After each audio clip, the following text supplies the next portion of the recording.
వైఎస్ఆర్సీపీ ఓడిపోవడానికి ముఖ్య కారణం కేటీఆర్ గారు ఓడిపోయినప్పుడు స్టేట్మెంట్ ఇచ్చారు. మీరు పేదవాళ్ళ గురించి మాత్రం ఆలోచించారు. ప్రతి పేదవాడి ఇంట్లో జగన్ అన్న ఫోటో ఉండాలని మాత్రం ఆలోచించారు. మరి పైవాడి పరిస్థితి ఈ దీని వల్ల వాళ్ళు గెలిచి ఉండాలి. మీరు బూతులు తిట్టడం వల్లే కదా ఓడిపోయింది. అసలు మీకైనా కనీసం ఒక ఆలోచన, కనీసం ఒక జ్ఞానం ఉందన్నా? డైరెక్ట్ గా జాఫర్ ఇంటర్వ్యూలో అన్నాడు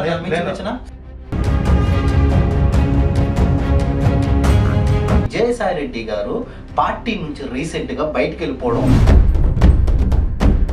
మాకు ఎలా బాధ ఉందో తెలుగుదేశం జనసేనకి ఎక్కువ బాధ ఉంది. ఈ కొడాలి నాని కుప్పం దగ్గరకు వచ్చి మరి చంద్రబాబు దగ్గర పాలేరు పని చేయడానికి ఎప్పుడు వస్తున్నాడన్న? ఎందుకు మీ నాయకుడు గొంతే తగ్గిపోయింది. ప్రూవ్ చేయకపోతే వాడిని చెప్పు తీసుకుందంతా అంట. వాలంటీర్ అని వ్యవస్థను పెట్టడం వల్ల ఎమ్మెల్యేకి విలువ లేదు. నీ జీవితంలో తెలుగుదేశం పార్టీ అనేది లేకపోతే నీ జీవితంలో జనసేన నుంచి నువ్వు ఎమ్మెల్యే గెలగలుగుతావా? పవన్ కళ్యాణ్ ఉప ముఖ్యమంత్రిగా, లోకేష్ ముఖ్యమంత్రిగా, జగన్మోహన్ రెడ్డి గారు మళ్ళీ అధికారంలోకి రాకూడదని బాగా యాగాలు చేయండి, పూజలు చేయండి. 2 కేసులు పెట్టుకుంటారో పెట్టుకోండి, ఎక్కడ తగ్గేదిలే అంటున్నాం కదా.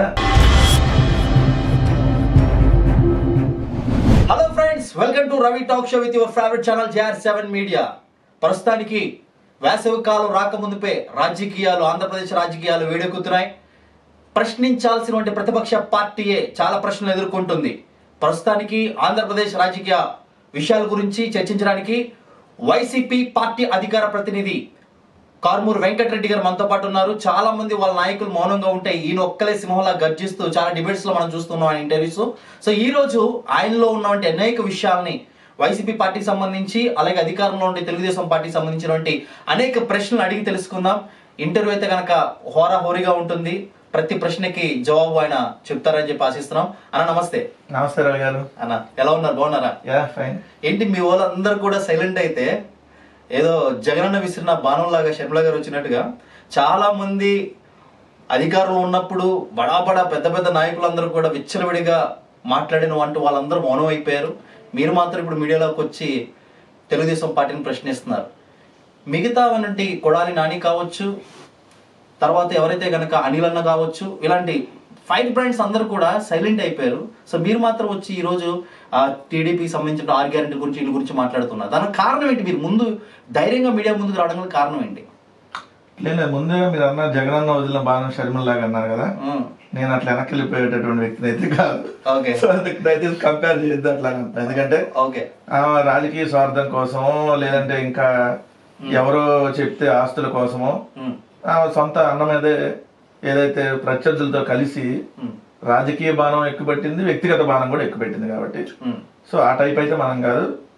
జగన్మోహన్ రెడ్డి గారి అభిమానిగా ఉంటా. స్టిల్ వైఎస్ఆర్ కాంగ్రెస్ పార్టీ ఉన్నంత కాలం వైఎస్ఆర్ కాంగ్రెస్ పార్టీ కోసం పనిచేస్తాం. లేదు రాజకీయాలు వదిలేద్దాం అని అనుకుంటే పూర్తిగా రాజకీయాలు వదిలేస్తాం తప్ప సో మన పార్టీ పదవుల కోసం ఇంకో కోసం కాదు కదా. షర్మిల వదిలిన బాణంతో వద్దన్నారు. 2 మీరు అందరూ మాట్లాడలేదు అని అన్నారు కదా చాలా మంది. అంటే ఒకటి, ఇక్కడ ఎన్నికలు అయిపోయి 8 నెలలు అయింది.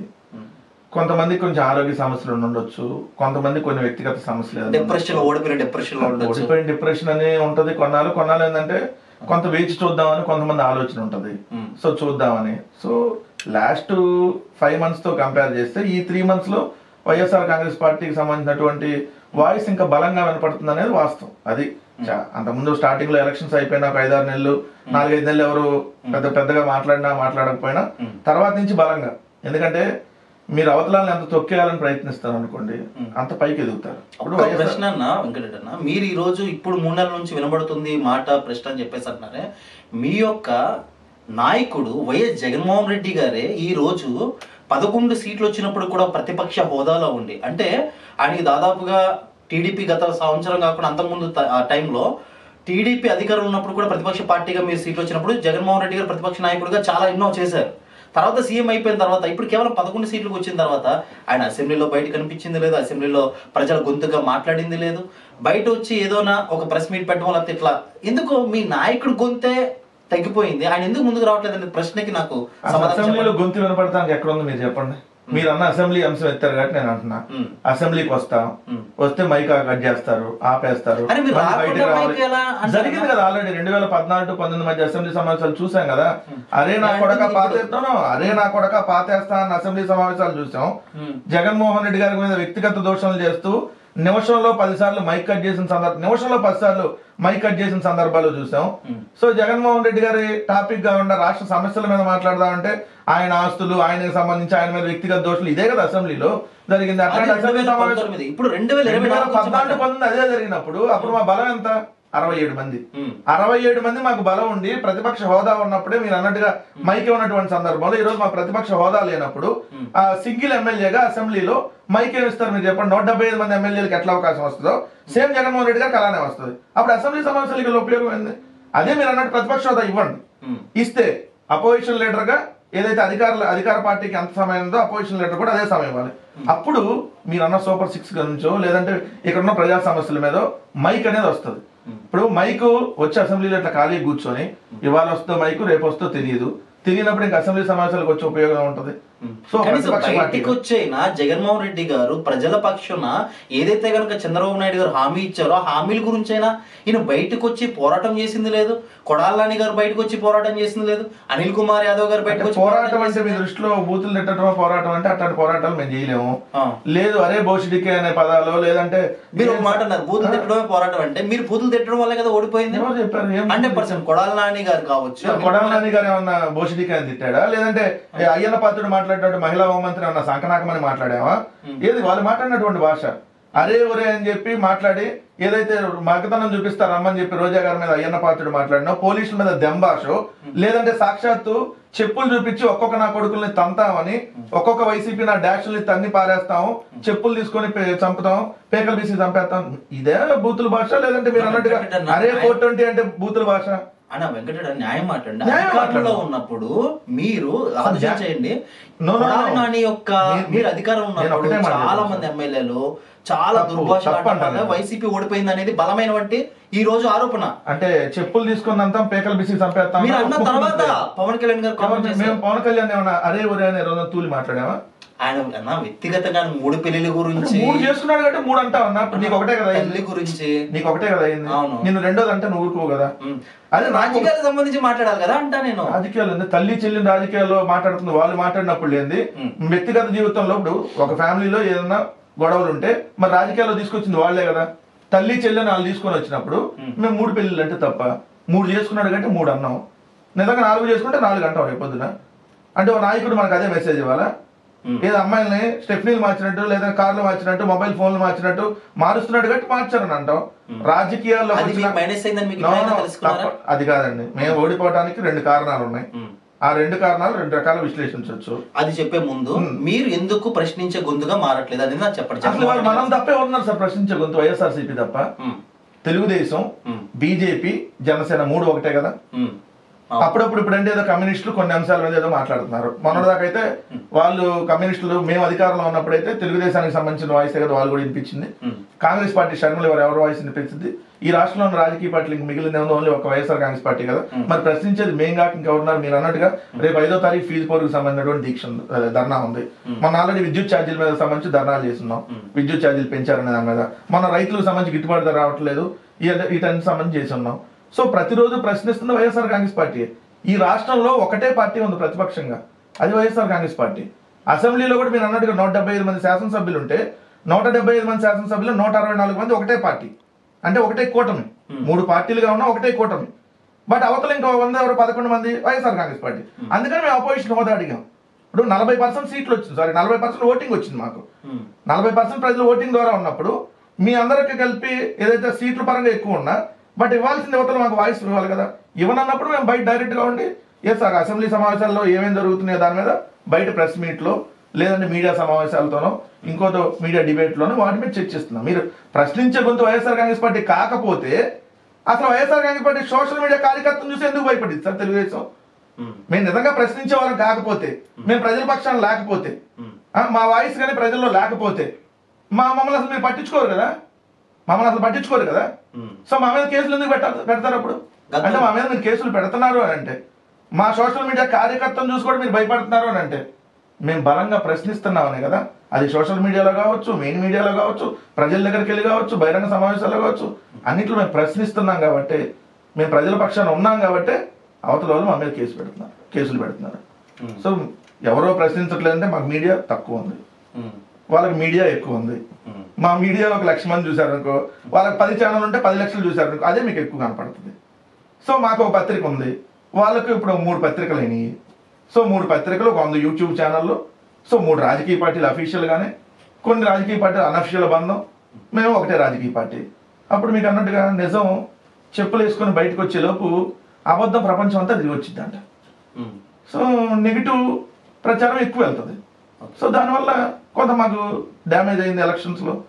సో అట్లా రకరకాల కారణాలు ఉంటాయి. సో ప్రశ్నించే గొంతు ఎప్పుడు వైఎస్ఆర్ కాంగ్రెస్ పార్టీ.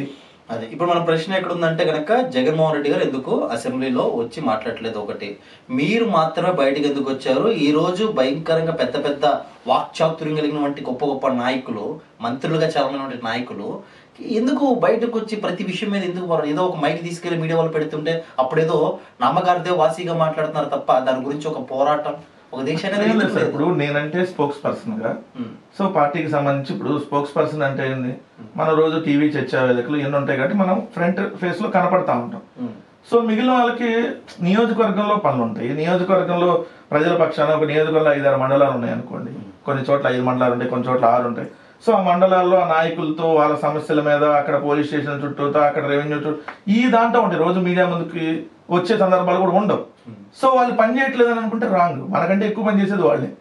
మనం ఫ్రంట్ ఎండ్ లో కనపడతాం, వాళ్ళు బ్యాక్ ఎండ్ లో కింద గ్రౌండ్ వర్క్ చేస్తారు. లైక్ ఎమ్మెల్యే అభ్యర్థులు కావచ్చు, లేదంటే మీరు అన్న మంత్రులుగా పనిచేసిన వాళ్ళకి, ఇప్పుడు మంత్రులుగా పనిచేసిన వాళ్ళకి జిల్లా అధ్యక్ష బాధ్యతలు ఇచ్చారు చాలా మందికి. సో జిల్లా ఇప్పుడు సపోజ్ జిల్లా అధ్యక్షులుగా ఉన్నప్పుడు ఏం చేయాలి, ఆ నియోజకవర్గంతో పాటు ఆ జిల్లాలో ఉన్నటువంటి 5-6 నియోజకవర్గాలు, 7 నియోజకవర్గాలకు సంబంధించి కూడా కోఆర్డినేషన్ చేసుకోవాలి. ఏదో ప్రోగ్రామ్స్ వాళ్ళకి సంబంధించి పార్టీలో యాక్టివిటీస్ ఎన్ని చూస్తూ ఉండాలి. కాబట్టి కొంత మీడియా ముఖంగా రాకపోవచ్చు.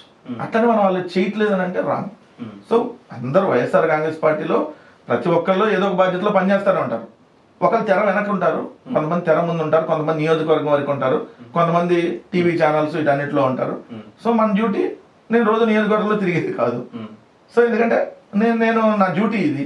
సో ఖచ్చితంగా నా డ్యూటీ అనేది నేను సక్రమంగా నిర్వహిస్తా. కొంత ఎవరైనా వెనకబడి ఉండొచ్చు, బట్ ముందుకు వస్తారు. అందరూ ఒకేలాగా ఉండాలని ఉండదు కదా. సో వాళ్ళకున్న సమస్యలు ఉంటాయి. ఒకరోజు మనకి సమస్యలు ఉన్నప్పుడు 2-3 రోజులు మనం ఆగిపోతా ఉంటాం. సో మా వాళ్ళందరూ యాక్టివ్ గానే ఉన్నారు. ఎన్నికలు అయిపోయి అంతే కదా సార్, 8 నెలలకే ఎంత యాక్టివ్ గా బయటకు వచ్చి 2 కేసులు పెట్టుకుంటారో పెట్టుకోండి, ఎక్కడ తగ్గేదిలే అంటున్నాం కదా. ఇంతకంటే బయటకు వచ్చారు. వెంకటరెడ్డి మీరు సూటి ప్రశ్న అడుగుతాం మిమ్మల్ని. ఆల్రెడీ గతంలో అధికారంలో ఉన్నప్పుడు విచ్చలవిడిగా మాట్లాడిన ప్రతి ఒక్కరి మీద కేసులు పెట్టి లోపలికి అరెస్ట్ అవుతున్నటువంటి పరిస్థితుల్లో ఒకే బోర్గొడ్డ అనిల్ కుమార్ కావచ్చు, బయట వాళ్ళు పెద్దగా బడాబాబులతో ఉన్న వాళ్ళు లోపలికి వెళ్ళారు. వెంకటరెడ్డి గారికి భయం ఉందా లేదా? ఇప్పుడు మీరు డైరెక్ట్ గా మీడియా ముందుకు వచ్చి మాట్లాడుతున్నారు. నెక్స్ట్ మీ మీద ఇటువంటి కేసులు పెట్టి, అధికారంలో ఉన్నటువంటి ఏదైతే కనుక పార్టీ ఉందో మీ మీద కేసులు పెట్టి 100%, ఎందుకనంటే కావాలని కేసులను కాదు, మీరు ఇలా మాట్లాడుతున్న మూమెంట్లో ఏదైనా కేసులు పెట్టి లోపల వేస్తారు, లేదా నా మీద దాడి జరిగింది, ఇలాంటి భయం వెంకటరెడ్డికి లేదా? ప్రిపేర్ అయి ఉన్నా దేనికైనా. కొడతారా, లేదంటే అరెస్ట్ చేస్తారా, అరెస్ట్ చేసినప్పుడు కొడతారా, లేదంటే జైల్లో పెట్టి ఎన్ని రోజులు వేస్తారు, దానికి మెంటల్గా ప్రిపేర్ అయి ఉన్నా కాబట్టి ఎక్కువ ఆలోచించిన. అదే ప్రిపేర్ అయ్యలేను అనుకోండి, సడన్ గా జరుగుతుంది అనుకోండి, ఎవరికైనా అదే కదా. సో ఇంతమంది మీద కేసులు పెట్టినప్పుడు నా మీద కూడా ఏ రోజు కేసు పెడతారు. ఆల్రెడీ ఒక కేసు ఉంది. చంద్రబాబు నాయుడు గారు ప్రమాణ స్వీకారం చేయకముందే నా మీద కేసు పెట్టారు. ఏదైతే 4వ తారీఖు రిజల్ట్ వచ్చింది, 7వ తారీఖు ఎఫ్ఐఆర్ కట్టారు, 7వ తారీఖు 8వ తారీఖు ఎఫ్ఐఆర్ కట్టారు, 9వ తారీఖు హైదరాబాద్ వచ్చారు. ఒంగోలు నుంచి పోలీసులు నాకు ఫోన్ చేసి వచ్చారు. అక్కడ డిఎస్పీ గారు ఫోన్ చేశారు, అక్కడ 3 పంపించారు, 3 పోలీసుల్ని. సో తర్వాత వెళ్ళి నేను స్టేషన్ బయలు తెచ్చుకున్నా. సో నాకు నోటీసులు ఇచ్చారు. సో అంటే వాళ్ళు కూటమి ప్రభుత్వం ప్రమాణ స్వీకారం చేయకముందే నా మీద కేసు పెట్టింది. సో ఒక కేసులో నేను స్టేషన్ బెయిల్లో ఉన్నా. సో ఇంకా కేసులు పెడతారు, దాని గురించి ఆలోచన లేదు. రెండోది దాడులు చేస్తారంటే నా మీద బహిరంగంగానే జనసేన వాళ్ళు ఓపెన్ గానే నువ్వు ఎక్కడ దొరికినా నేను వదలవు, టీవీలో కూడా మాట్లాడతారు. ఈవెన్ జనసేన మహిళలు కూడా నిన్ను చాలా సార్లు రెక్కి నిర్వహించావు, నువ్వు దొరకలేదని కూడా చెప్తారు. దొరికితే ఛానల్లో గంటసేపు ఆడే ఉంటా కదా, ఛానల్లో గంటసేపు ఆడే ఉంటా, రెక్కి నిర్వహించాం దొరకలేదు అంటే అంటున్నా. ఇప్పుడు అదే సంస్కృతి అనుకోండి, ఇవాళ నన్ను దాడి చేస్తే నేను తర్వాత మళ్ళీ నేను కూడా స్కెచ్ చేస్తా కదా. అంటే అంత వాళ్ళు కొడితే కొట్టించుకోవడం మనం గాంధీ యుగంలో లేం కదా. సరే నలుగురు వచ్చారు అనుకోండి, నేను ఒక్కడనే ఉన్నాను అనుకోండి, వాళ్ళు 4 దెబ్బలు వేసినప్పుడు నేను కనీసం ఒకళ్ళన్నా తిడతా కదా. సో దానికేం అక్కడ భయపడేటటువంటి ప్రసక్తి లేదు.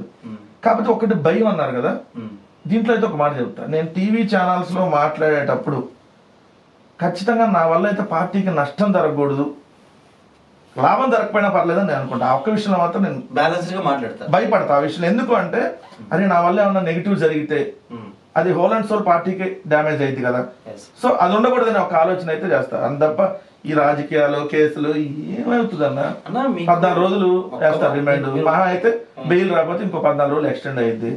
ఓ 4 రోజులు టీవీలకి వీటన్నిటికీ దూరంగా ఉంటాం, వార్తా ప్రపంచానికి. మళ్ళీ తర్వాత వస్తాం, ఒక వారం 10 రోజులు రెస్ట్ తీసుకుంటాం, మళ్ళీ ఉరికెత్తు. రోజుకి 4 సార్లు మాట్లాడే వాళ్ళు ఇంకో 10 ఛానల్ ఎక్కువ పెంచి మాట్లాడతాం, అంతే కదా. Okay, so no doubt. ఒక్క మాట నేను డైరెక్ట్ గా అడుగుతానన్నా, మీరు అసలుకి ఈ మాట అడుగుతున్నాను అన్నా, మీరు ఇంతగా నాకు వెనకాల ఇదంతా ఉంది, నాకు భయం లేదు ఇది అంటున్నారు కదా, అసలు మీకైనా కనీసం ఒక ఆలోచన, కనీసం ఒక జ్ఞానం ఉందన్నా? మీ పార్టీలు మీకన్నా దారుణంగా పోరాటం చేసిన వంటి హరికృష్ణ బయటకు వచ్చి కేవలం ఇలా పోరాటం చేసి ఎవరు కూడా వైసీపీ కార్యకర్తలారా, పెద్దలారా, మీరు ఇలా పోరాటం అధికారంలో ఉన్నప్పుడు విచ్చలవిడిగా మాట్లాడకండి, పదవి పోయిన తర్వాత ఏ వ్యక్తి మన కోసం రాడు అని డైరెక్ట్ స్టేట్మెంట్ ఇచ్చాడు కదన్నా వెంకటన్న. రాంగ్ అంటున్నా. వీడియో చూపించమంటారా? వీడియో చూపిద్దరు కానీ ఆ వీడియో నాకు తెలుసు, ఆ వీడియో ఇప్పుడుది కాదు. మన సోషల్ మీడియాలో ఎలా ట్రోల్ అవుతుంది అంటే ఇప్పుడుది కాదు. అంటే ఇప్పుడు హరికృష్ణ ఇప్పుడు కాదు, వైఎస్ఆర్ కాంగ్రెస్ పార్టీ అధికారంలో ఉన్నప్పుడు తెలుగుదేశం వాళ్ళని ఉద్దేశించి అతను మాట్లాడిన మాటలయ్యి. మీరు తెలుగుదేశం వాళ్ళని ఉద్దేశించి బాబు రేపొద్దున చంద్రబాబు నాయుడు బానే ఉంటాడు అలాళ్ళు, మీరు అనవసరంగా ఇరుక్కోవద్దని చెప్పి వాళ్ళని ఉద్దేశించి మాట్లాడింది తెలుగుదేశం వాళ్ళు. ఇప్పుడు ఈయన ఉద్దేశించి మాట్లాడాడు చూడండి అని చెప్పి మా కార్యకర్తలు, మా నాయకుల మనోధైర్యాన్ని దెబ్బతీయడానికి ఇప్పుడు వాళ్ళు ట్రోల్ చేసినటువంటి వీడియో. అందరూ భయపడుతున్నట్టున్నారన్నా. శ్రీరెడ్డి ఓ పక్కన, బోరుగడ్డ అనిల్ ఓ పక్కన. సార్ మళ్ళీ మీరు పేర్లు చెప్పారు కాబట్టి ఇప్పుడు శ్రీరెడ్డి వైఎస్ఆర్ కాంగ్రెస్ పార్టీలో మెంబర్ కాదు, కానీ వైఎస్ఆర్ కాంగ్రెస్ పార్టీ అంటే ఇష్టంతో ఏదైతే సోషల్ మీడియాలో వీడియోలు చేసింది. 2 బోరగడ్డ అనిల్కి అసలు వైఎస్ఆర్ కాంగ్రెస్ పార్టీ సంబంధం లేదు. వీళ్ళందరూ వైఎస్ఆర్ కాంగ్రెస్ పార్టీ అని బోరగడ్డ అనిల్ మన ఎత్తుని కూర్చోబెట్టి, హరికృష్ణ మీ పార్టీకి సంబంధించి హరికృష్ణ మా పార్టీలో నాయకుడు కూడా, జిల్లా పదవి కూడా ఉంది. హరికృష్ణ చెప్పాడు కదా, హరికృష్ణ కూడా అరెస్ట్ చేస్తున్నారంట కదా. చేశారు, ఆల్రెడీ బెయిల్ మీద వచ్చాడు, మళ్ళీ అరెస్ట్ చేశారు, మళ్ళీ బెయిల్ మీద వచ్చాడు, మళ్ళీ అరెస్ట్ చేస్తారు, మళ్ళీ బెయిల్ మీద వస్తాడు. ఏముంది దాంట్లో? హరికృష్ణ మా పార్టీ యాక్టివ్ మెంబర్ గుంటూరు జిల్లాలో, హరికృష్ణారెడ్డి కల్లం. సో దానికి హరికృష్ణారెడ్డికి వాళ్ళకేం సంబంధం? బోరగడ్డ అనిల్కి మనకు సంబంధం లేదు. బోరగడ్డ అనిల్ అతను వైఎస్ఆర్ కాంగ్రెస్ పార్టీ ఏదైతే మెంబర్ కూడా కాదు, అతనికి వైఎస్ఆర్ కాంగ్రెస్ పార్టీకి ఏం సంబంధం లేదు. సంబంధం లేనప్పుడు, అధికారం ఉన్నప్పుడు ఆయన బయటకు వచ్చి విచ్చలవిడికి ఇంటర్వ్యూలు ఇస్తున్నప్పుడు మీరు అధికారం ఉన్నారు. ఎవడో ఏదో ఇంటర్వ్యూలు డైరెక్ట్ గా ఎవరైతే గనక అతను ఫోన్ చేసి ఒక కేవలం పార్టీ నుంచి బయటకు వెళ్ళిపోయినటువంటి పెద్ద పెద్ద వాళ్ళని నిన్ను తాడుతో కట్టి లాక్కెళ్తా, నేను ఇట్లా చేస్తా, ఇట్లా అంటే మిమ్మల్ని ఫోన్ చేసి అన్నాడు అనుకోండి, మీరు కేసు పెట్టుకొని మీ న్యాయపరంగా మీరు పోరాటం చేయాలి. ప్రధానికి వాళ్ళు ఎవడో దారిని పోయేవాడు ప్రతి ఒక్కడు ఎవరో మాట్లాడతాడు, సోషల్ మీడియాలో ఎవడో పోస్ట్ పెడతాడు, నాకు జగన్ బంధువు అని. అట్లాంటి వాళ్ళందరిని పట్టుకొని ఇప్పుడు మేము బంధువు కాదు అని చెప్పి ప్రతి ఒక్కరికి ఎక్స్ప్లెనేషన్ ఇచ్చుకోవాలంటే మాకు 100,000 ఉంటాయి రోజు పంచాయతీలు. సో బోరగడ్డ అనిల్కి మాకేం సంబంధం లేదు, మేము అధికారంలో ఉన్నప్పుడే అఫీషియల్ గా చెప్పాం, ప్రెస్ లో కానీ వాళ్ళందరూ అడిగినప్పుడు ఆయనకి మా పార్టీకి సంబంధం లేదు బాబు, మీరు ఆయన మీద ఏం యాక్షన్ తీసుకుంటారో తీసుకోండి అని చెప్పాం. సో ఇప్పుడు కూడా ఆయన మీద కేసులకు సంబంధించి ఇంకోటి మాకేం సంబంధం, ఆయన ఇష్టమని చూసుకుంటాడు. ఆయన ఏదో పార్టీకి సంబంధించి స్టేట్ ప్రెసిడెంట్ గా ఉన్నాడు, ఆయనకి మాకేం సంబంధం ఉంటది? దారిని పోయే కంపంతా తీసుకొచ్చి మాకు తగిలిచ్చేసి మీకు వాళ్ళకి సంబంధం అంటే ఎవడో పోతాడండి దారిలో, ఏదో మెసేజ్ పెడతాడు, లేదా ఎవడో ఏదో సోషల్ మీడియాలో పోస్ట్ పెట్టుకుంటాడు, లేదు వాళ్ళు జగన్ గారు బొమ్మ పెట్టుకుంటాడు. ఇక అన్నిటికి మేమే కారణమా? చెప్పండి, అన్నిటికీ మేమే అధికారం ఉన్నప్పుడు అలాంటి వాళ్ళు ఎందుకు రోజుకు 200-300 ఉంటాయి సార్. రోజు డ్యామేజ్ అవ్వలేదా? నాకు అధికారం ఇచ్చింది ప్రజలకు సేవ చేయడానికి. వాడేం పోస్ట్ పెట్టాడు, వీడేం పోస్ట్ పెట్టాడు, ఈడేం మాట్లాడుతున్నాడు, వాడేం మాట్లాడుతున్నాడు, వాడి మీద కేసు కట్టండి, ఈడి మీద. ఇది కాదు కదా మాకు ఇచ్చింది అధికారం. మాకు అధికారం ఇచ్చింది, మేము ఇచ్చిన మేనిఫెస్టోని ఇంప్లిమెంట్ చేసి గ్రామాన అభివృద్ధి సంక్షేమం తీసుకెళ్ళడానికి ఇచ్చారు. అది మేము సక్సెస్ఫుల్ గా నిర్వహించాం. అంతే తప్ప ఎవడో ఏదో మాట్లాడాడు. ఇప్పుడు నేను నాకు జగన్ గారు బంధువు అన్నారు అనుకోండి, నేను వెళ్ళి జగన్ గారు నాకు జగన్ గారు బంధువు అని నేనంటే అంటాం వేరు, జగన్ గారు నాకు బంధువు అంటాం వేరు కదా. చాలా తేడా ఉంది కదా. నాకు ముఖ్యమంత్రి తెలుసు అంటానికి ముఖ్యమంత్రికి నేను తెలవడానికి తేడా లేదా? అట్లానే ఎవడు దారిని పోయాడు, నాకు వాళ్ళు బంధువు, నాకు వీళ్ళ బంధువు, నేను అన్ని చేసేస్తా అంటే ఎవరండి? బోరగడ్డ అనిల్కి మాకు ఏం సంబంధం? సో అట్టండాలన్నా దయచేసి వైఎస్ఆర్ కాంగ్రెస్ పార్టీ వైపు వేయొద్దని మళ్ళీ చెబుతా ఉన్నాం మీ ఛానల్ సాక్షి. Okay right. ఇప్పుడు క్లుప్తంగా ఆన్సర్ చెప్పాలన్నా పాయింట్ టు పాయింట్ 1 by 1 అడుగుతాను, మీరు ధైర్యంగా సమాధానం చెప్పండి. వైఎస్ఆర్సీపీ ఓడిపోవడానికి ముఖ్య కారణం ఏంటంటే వెంకటరెడ్డి ఏం చెప్తారు? 4 ముఖ్యమైన కారణాలు చెప్తాను నేను. ఈ 2 కారణాల వల్లే ఓడిపోయి ఉంటామంట. ఒకటి ఈవీఎంలన్నా అయి ఉండాలి, దీనికి కూడా ఆధారాలు చెప్తా. 2, మేము ఇచ్చినటువంటి సంక్షేమ పథకాల కంటే మా మీద జరిగినటువంటి దుష్ప్రచారం ఎక్కువ, ప్లస్ మేము ఇస్తానన్న దానికంటే డబల్ త్రిబుల్ ఇస్తామని హామీలు ఇవ్వటం. ఈ 2 అంశాలు, చెడు ప్రచారం ప్లస్ సంక్షేమ పథకాలు ఇంకా ఎక్కువ ఇస్తామని చెప్పి హామీలు ఇస్తారు. దీని వల్ల వాళ్ళు గెలిచి ఉండాలి, లేదంటే ఈవీఎంల వల్ల గెలిచి ఉండాలి. దానికి నేను విత్ ఆధారాలు చెప్తా. ఎందుకు ఈవీఎంల ద్వారా అంటున్నానంటే, పోలైనటువంటి ఓట్లకి కౌంటింగ్ ఓట్లకి వ్యత్యాసం ఉంది. ఎట్లా ఉంటుంది? మీ ఊర్లో 500 పోలు అయితే కౌంటింగ్ రోజు కూడా 500 రావాలి, 499 రాకూడదు, 501 కూడా రాకూడదు. అట్లాంటిది 100,000 తేడా ఎక్కడి నుంచి వచ్చినాయి? ఇది ఒక పాయింట్. ఇప్పుడు మీరు ఇంటర్వ్యూ నడుస్తుంది, ఫోన్ నేను ఇప్పుడు స్విచ్ ఆఫ్ చేసి పెట్టాను. ఇంటర్వ్యూ అయిపోయినాక ఛార్జింగ్ పెరిగిద్దా? అట్లానే ఉంటుందా? పెరగదు కదా. మరి ఈవీఎం మిషన్లో ఛార్జింగ్ అట్ట పెరిగింది. 2, 3వ అంశం, హిందూపూర్ అనేటటువంటి ఒక పోలింగ్ బూత్లో, హిందూపూర్లో ముదిరెడ్డిపల్లి అనేటువంటి పోలింగ్ బూత్లో 570 ఓట్ల దాకా ఆ పోలింగ్ బూత్లో ఉంటే వైఎస్ఆర్ కాంగ్రెస్ పార్టీకి అసెంబ్లీకి 1 ఓటు వచ్చింది, పార్లమెంట్కి 472 ఓట్లు వచ్చింది. ఒకటే బూత్లో అసెంబ్లీ కంటే 1 ఓటు, పార్లమెంట్కి 472 ఓట్లు. మాకు 2 ఏజెంట్లు ఉన్నారు అక్కడ, ఒకళ్ళు అసెంబ్లీకి, వాళ్ళు పార్లమెంట్కి. 2, 1 ఓటుకి 472 ఓట్లకి తేడా ఉంది. తర్వాత వీవీప్యాట్లు కౌంట్ చేయమని చెప్పి మేము కోర్టుకి వెళ్ళినప్పుడు వీవీప్యాట్లని అర్ధాంతరంగా తగలబెట్టేశారు. కోర్టులో అంశం ఉన్నప్పుడు ఆపాలి కదా. ఇప్పటికీ వీవీప్యాట్లు లెక్క పెట్టమంటే లెక్క పెట్టరు. సో ఇవన్నీ పక్క రాష్ట్రంలో కూడా, ఒరిస్సా, ఆంధ్ర, ఒరిస్సా రెండిట్లో ట్యాంపరింగ్ చేశారు. ఎందుకు చేశారనంటే, అక్కడ ఉత్తరప్రదేశ్లో వాళ్ళకి సీట్లు తగ్గుతున్నాయని తెలుసు, ఇక్కడ లాస్ట్ ఫేజ్ లో జరుగుతున్నటువంటి ఎన్నికల్లో వాళ్ళు ఏం చేశారు, అక్కడ తగ్గుతున్నాయి కాబట్టి ఈ 2 రాష్ట్రాల్లో చేయాలని ఉత్తరప్రదేశ్, ఒరిస్సాలో జరిగింది, ఆంధ్రప్రదేశ్లో జరిగింది. అందుకనే మీకు 90,000 మెజార్టీలు, 95,000 ముక్కు మొహం తెలియకుండా రాజకీయాలు వదిలేసిన వాళ్ళు, 100% స్ట్రైక్ రేట్లు. కాబట్టి మీరు ఒకటి అబ్జర్వ్ చేయండి, నేను చెప్తున్నది కరెక్టా కాదా అనేది మీరు కూడా విశ్లేషణ చేసుకోండి. పవన్ కళ్యాణ్ ఎలక్షన్స్కి ముందు మనకి 50 సీట్లు అలా ప్రచారం జరిగినప్పుడు, మనకి ఎన్ని సీట్లు అనేది ముఖ్యం కాదు, ఎన్ని గెలుస్తున్నాం అనేది ముఖ్యం. మనకి ఇచ్చిన అన్ని సీట్లు గెలుస్తాం మనం. వినండి, వాళ్ళు మనకి ఇచ్చిన అన్ని సీట్లు గెలుస్తాం. సో మనకు సీట్లు తక్కువ వచ్చినా మనం మొత్తం గెలవాలి. మనం 50 తీసుకొని 20 గెలవటం కాదు, ఇవన్నీ ఒకసారి వెనక్కి తీసుకెళ్తూ వస్తాయి. అందుకని 21. సో కొనతాల రామకృష్ణ 12 ఏళ్ళు 13 ఏళ్ళు రాజకీయాలు వదిలేసి సడన్ గా వచ్చాడు ఎమ్మెల్యే. ఒకవేళకి 60,000 70,000 80,000 మెజార్టీ. మరి ఇవన్నీ చూసినప్పుడు ఇప్పుడు మీరు నేను చెప్పింది కాదా అవునా అనే దానికి మీరు ఒక విలేజ్ తెలుగుదేశానికి మెజారిటీ వచ్చిన ఎన్ని విలేజ్ తీసుకొని మీరు రాసి ఓటింగ్ చేయండి. ఇప్పుడు ఈవీఎం ద్వారా కాకుండా, ఇప్పుడు ఈవీఎం ఉండవు కాబట్టి బ్యాలెట్ ద్వారా, లేదంటే ఓడిపోవడానికి బలమైన కారణం ఈవీఎం మిషన్స్ 2-3 కారణాలు. ఈవీఎం అనేది ఒక ఇంపాక్ట్. ఒకవేళ అది కాదు అనుకుందాం, ఎందుకంటే 2-3 రకాలుగా ఇలా జరిగినప్పుడు మీరు ఇదే అంశాన్ని, మీకు సుప్రీం కోర్టు ఉంది, ఎలక్షన్ కమిటీ మీద మనం కేసు వేయొచ్చు. ఎలక్షన్స్ ఆల్రెడీ ఇప్పుడు హైకోర్టులో కేసులు నడుస్తున్నాయి. మా విజయనగరం సంబంధించినటువంటి ఎంపీ అభ్యర్థి, అక్కడ ఎమ్మెల్యే అభ్యర్థి, అట్లానే మా పార్టీలోంచి ఇప్పుడు వెళ్ళిపోయిన బాలినేని శ్రీనివాస్ రెడ్డి గారు. సో వీళ్ళందరూ ఆల్రెడీ కేసులు వేశారు వీవీప్యాట్లు లెక్క పెట్టమని. వాళ్ళు వీవీప్యాట్లు మేము లెక్క పెట్టమంటున్నారు, ఓపెన్ గా చూస్తున్నారు లెక్క పెట్టమని. అంటే చేసినటువంటి ఏ తప్పులు లేవు, మేము కరెక్ట్ గా ఉన్నాము. ప్రతి ఒక్కరు ఇదే చెప్తారన్న. నేను ఒక మాట సార్, నేను మీ 2వ అంశం కూడా చెప్పాను. దీనికి నేను చెప్పినట్లు ఏమైనా తప్పు ఉందా? 472కి తేడా ఎట్లా వస్తుంది? ఛార్జింగ్ ఎలా పెరిగింది? సింపుల్ క్వశ్చన్ నేను అడిగా. లేదు దీన్ని మీరు ప్రూవ్ చేయండి, ఇట్లానే బ్యాటరీలు పెరుగుతాయండి ఈవీఎంలో అంటే, మేము కాదండి ఈవీఎంలో కాదని నేను ఒప్పుకుంటా. మరి దానికి ఎవరైనా ఛాలెంజ్, వీవీప్యాట్లు స్లిప్లు లెక్క పెట్టమంటే పోలైన ఓట్లకి వీవీప్యాట్లు స్లిప్ కరెక్ట్గా వస్తే సింపుల్ గా తెలిసిపోయింది కదా. మేము అంటుంది తప్పు అనేది వాళ్ళు చూపించచ్చు కదా. మరి ఎందుకు చూపించట్లా? వాళ్ళు దొంగలు కాబట్టి చూపించట్లా. వాళ్ళు దొంగలు కాబట్టి చూపించట్లేదు సార్. ఎవరైతే ఇప్పుడు ఈ ఎలక్షన్ కమిషన్ అడ్డం పెట్టుకొని ఏదైతే వాళ్ళు మేనేజ్ చేశారన్న విషయం అందరికి తెలుసు కాబట్టి లెక్క పెట్టట్లా.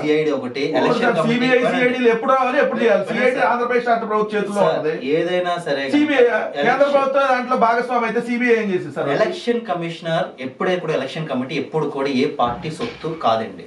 ఒకప్పుడు అది ఒకప్పుడు ఎవరు చెప్పారు సార్? ఇప్పుడు ఎవరు చెప్పారు? నేను ఎలిగేషన్ చేయట్లా, విత్ ప్రూఫ్ చెప్తున్నా. ఎలిగేషన్ వేరు, ఆధారాలు వేరు.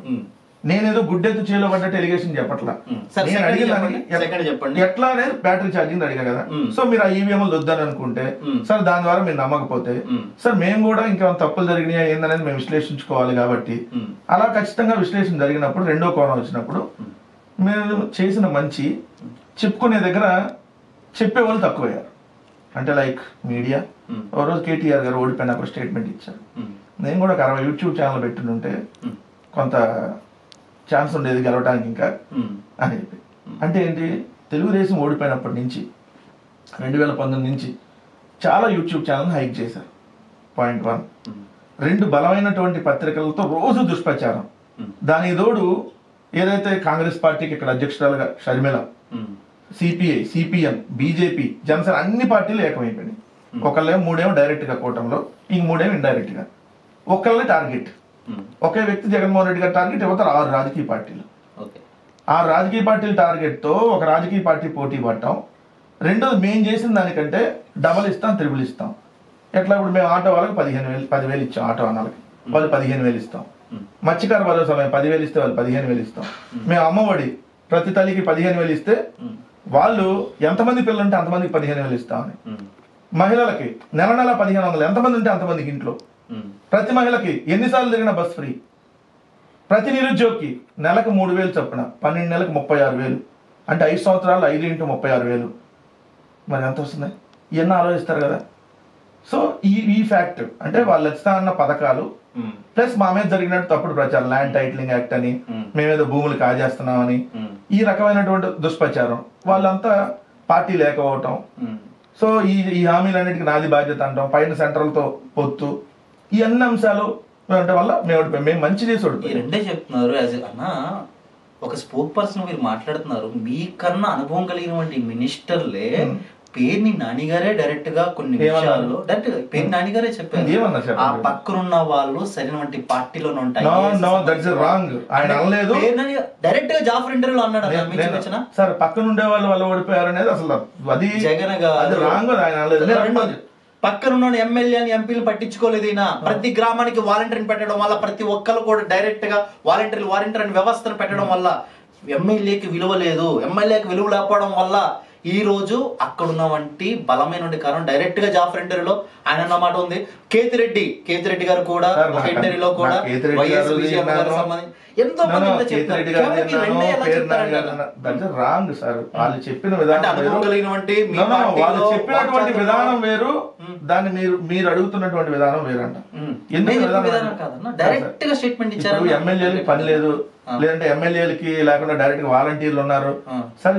ఇది పొలిటికల్ సిస్టమ్ లో ప్రభుత్వం సిస్టమ్ రెండు ఉంటాయి. ఇక్కడ ఇండైరెక్ట్ గా జగన్ సిస్టమ్ ఫెయిల్ అయిందని చెప్పేసి అంటున్నారు. అంటే ఏంటి, పథకాలు కాదు, ఆ పక్కన ఉన్నటువంటి IAS అధికారుల యొక్క సూచన సలహాలు జగన్మోహన్ రెడ్డి తీసుకోలేదు. ఆయన ఎప్పుడు కూడా మ్యాన్ టు మ్యాన్ వాలంటీర్లు అని చెప్పేసి అంటున్నారు. ప్రతి ఒక్కరికి డైరెక్ట్ గా ఇంటింటికి వెళ్ళి, అంటే స్థానికంగా ఉన్నటువంటి ఒక ఎమ్మెల్యేకి ఎంపీకి సంబంధించినటువంటి ఇంట్రాక్ట్ అనేది అక్కడ లేకపోవడం ఒకటి, డైరెక్ట్ గా సూచన సలహాలు జగన్మోహన్ రెడ్డి తీసుకోపోవడం ఒకటి. ఇదంతా వైఎస్ జగన్మోహన్ రెడ్డి ఓడిపోవడానికి బలమైనటువంటి కారణం. తర్వాత విజయమ్మ చెల్లి షర్మిలమ్మ, ఇదంతా భయంకర ఎఫెక్ట్ అని చెప్పని ఆయన వెనకాల తిరిగినటువంటి పెద్ద పెద్ద మినిస్టర్ హోదాలో ఉన్న వాళ్ళే డైరెక్ట్ గా ఆఫ్టర్ ఓడిపోయిన తర్వాత ఇచ్చినటువంటి స్టేట్మెంట్స్. వాళ్ళు చెప్పింది వేరు, మీరు మాట్లాడుతున్న వేరు అంట. వాళ్ళు చెప్పిన విధానంలో వేరు, అడిగిన క్వశ్చన్ లో వాళ్ళు చెప్పే విధానంలో వేరు, మీరు దాన్ని అన్ని కలిపి నన్ను అడుగుతున్న విధానం వేరు. ఇప్పుడు మా పార్టీ ఓట్లు జగన్ గారిని చూసేస్తారా, షర్మిల గారిని చూసి విజయమ్మ గారిని చూసి మాకు ఓట్లు వేసారా? మీరు చెప్పండి. జగన్మోహన్ రెడ్డి గారు అవినీతి చేశారు అని ఎవడన్నా అంటే ప్రూవ్ చేయకపోతే వాడిని చెప్పు తీసుకుంది అంతా అంట. ప్రూవ్ చేయకుండా ఎలిగేషన్ చేస్తే రెండో చెప్పు కూడా తీసుకుంది అంతా అని చెప్తా. నేను ఇప్పుడు అన్నాడిని వాడు పక్కన వేస్తాడు అన్నా అనుకో, ఎవడన్నా అన్నాడిని జగన్మోహన్ రెడ్డి గారు అవినీతి పరుడు అని ఎవడన్నా అంటే నువ్వు పక్కన వేసేవాడు అంట. జగన్మోహన్ రెడ్డి గారిని చూస్తే ఓటేశారు, షర్మిల గారిని చూసో లేదంటే విజయమ్మ గారిని చూసో లేదంటే మీరన్న బ్రదర్ అనిల్ చూసో వైఎస్ఆర్ కాంగ్రెస్ పార్టీ కార్యకర్తలు ఎవరు పనిచేసి ఓట్లు లేరు. బట్ తల్లిగా ఖచ్చితంగా గౌరవిస్తాం. విజయమ్మ గారు అంటే జగన్మోహన్ రెడ్డి గారి తల్లిగా గౌరవిస్తాం. సో షర్మిల గారికి ఎస్ రాజశేఖర రెడ్డి గారి కూతురుగా మొన్నటిదాకా గౌరవం ఉండేది, ఇప్పుడు అది కూడా పోగొట్టుకుంది. అంతకంటే ఎక్కువ చేశారు సార్ జగన్మోహన్ రెడ్డి గారు. చెప్పలేం కదా మేము పార్టీ తరఫున మీకు కొన్ని చెప్పలేం కదా, అంతకంటే ఎక్కువ చేశారు. ఆమె జగన్మోహన్ రెడ్డి గారి కోసం పాదయాత్ర చేసిందే మీకు కనపడింది. అంతకు మించి జగన్మోహన్ రెడ్డి గారు ఆమె చేసిన సహాయాలు చెప్పకూడదు కదా, అన్న చెప్పలేడు కదా, మేము కూడా చెప్పలేము. ఎందుకంటే ఆయన అన్న కాబట్టి చెప్పలేడు, ఆయనకి ఆ స్వార్థం లేదు కాబట్టి చెప్పలేడు. స్వార్థం ఉంటే ఆయన చెప్తాడు, మేము కూడా చెప్తాం. సో అంతకంటే ఎక్కువ చేశారు ఆమెకి పదవులు కావాలి, లేదంటే ముఖ్యమంత్రి పీఠంలో సగం వాటా కావాలంటే ఇది ఆస్తులు కాదు కదా వాటా ఇవ్వడానికి. ఆమె టార్గెట్ ఏంటి? సార్ డైరెక్ట్ స్టేట్మెంట్ ఇస్తే ఏమన్నా టార్గెట్ ముఖ్యమంత్రి కావాలి. ఎవరు? షర్మిల టార్గెట్ ఏంటి? రాజకీయాల్లో ఎందుకు వచ్చింది? ముఖ్యమంత్రి అవ్వాలనా? వైఎస్ఆర్సీపీలో తెలంగాణలో ముఖ్యమంత్రి అవ్వాలనే వచ్చింది కదా. అంటే ఎక్కడో చోట ముఖ్యమంత్రి అవడానికి కదా వచ్చింది. మరి అంటే దానికి అర్థం ఏంటి? ఆమెకు రాజకీయంగా వాటాలు కావాలి, రాజకీయ వాటాలు. ఈ కుటుంబంలో వాటాలు ఇచ్చుకోవడానికి ఇది ఏమన్నా ఆస్తులు వాటా కాదు కదా. పార్టీలో కష్టపడిన వాళ్ళకి ముందు జగన్మోహన్ రెడ్డి గారిని ఈ విషయంలో 100% నేను మెచ్చుకోవాలి సార్. షర్మిల గారిని పక్కన పెట్టడం రాజకీయంగా ఆయన చేసినటువంటి ఉత్తమమైన పని. నిజంగా షర్మిల గారికి కానీ ఏదో పదవి ఇచ్చి రాజకీయాల్లో ఉంచితే వైఎస్ఆర్ కాంగ్రెస్ పార్టీ నాశనం చేసేది. షర్మిలకి పదవి ఇచ్చుండుంటే, జగన్మోహన్ రెడ్డి గారు నిజంగా పదవి ఇచ్చుండుంటే నాశనం చేసేది ఈ పార్టీ, వైఎస్ఆర్ కాంగ్రెస్ పార్టీని. జగన్మోహన్ రెడ్డి గారు చాలా దూరదృష్టితో ఆలోచించి ఒక మంచి నిర్ణయం తీసుకున్నారు. ఆ పదవులు ఇవ్వటం వాళ్ళు చూసారు కదా. ఇస్తే ఎట్లా మాట్లాడిద్దో, ఏం చేసిద్దో, ఇవ్వకపోతే ఎట్లా చూసారు. ఇస్తే రేపొద్దున కొంపట పెట్టి నాశనం చేసేది. ఆ నాశనం కోరుకున్నారు కదా మా ప్రత్యర్థులు, అందుకని మా మీద తీసుకుని వచ్చి విమర్శలు చేస్తారు. సో మీరు అన్నట్టుగా ఓడిపోవడానికి ఈ కారణం అంటే ఓడిపోయినప్పుడు 100 చెప్తారు సార్. చెప్పట్లా? ఓడిపోయినప్పుడు దారిని పోయే దానయ్య కూడా, ఒక్క నిమిషం సార్, దారిని పోయే దానయ్య కూడా సలహాలు ఇస్తాడు. అదే చెప్పు సార్, అదే జగన్మోహన్ రెడ్డి గారు మన ఎలక్షన్ లో గెలిచిండుంటే ఈ దేశం మొత్తం నగదు బదిలీ, వాలంటీర్ సిస్టమ్, ప్రతి గ్రామంలో సచివాలయం, ప్రతి గ్రామంలో రైతు భరోసా కేంద్రం, జగన్మోహన్ రెడ్డి గారు ఎలా ₹1 కూడా అవినీతి లేకుండా నేరుగా డైరెక్ట్ అకౌంట్ లో డబ్బులు వేశారు, అవన్నీ ప్రతి రాష్ట్రం ఫాలో అయ్యేది గెలుచుంటుంటే. ఓడిపోయాం కాబట్టి ఈ తీసుకొచ్చిన మంచి సంస్కరణలన్నీ చెడు అయిపోయింది మీ అందరికి.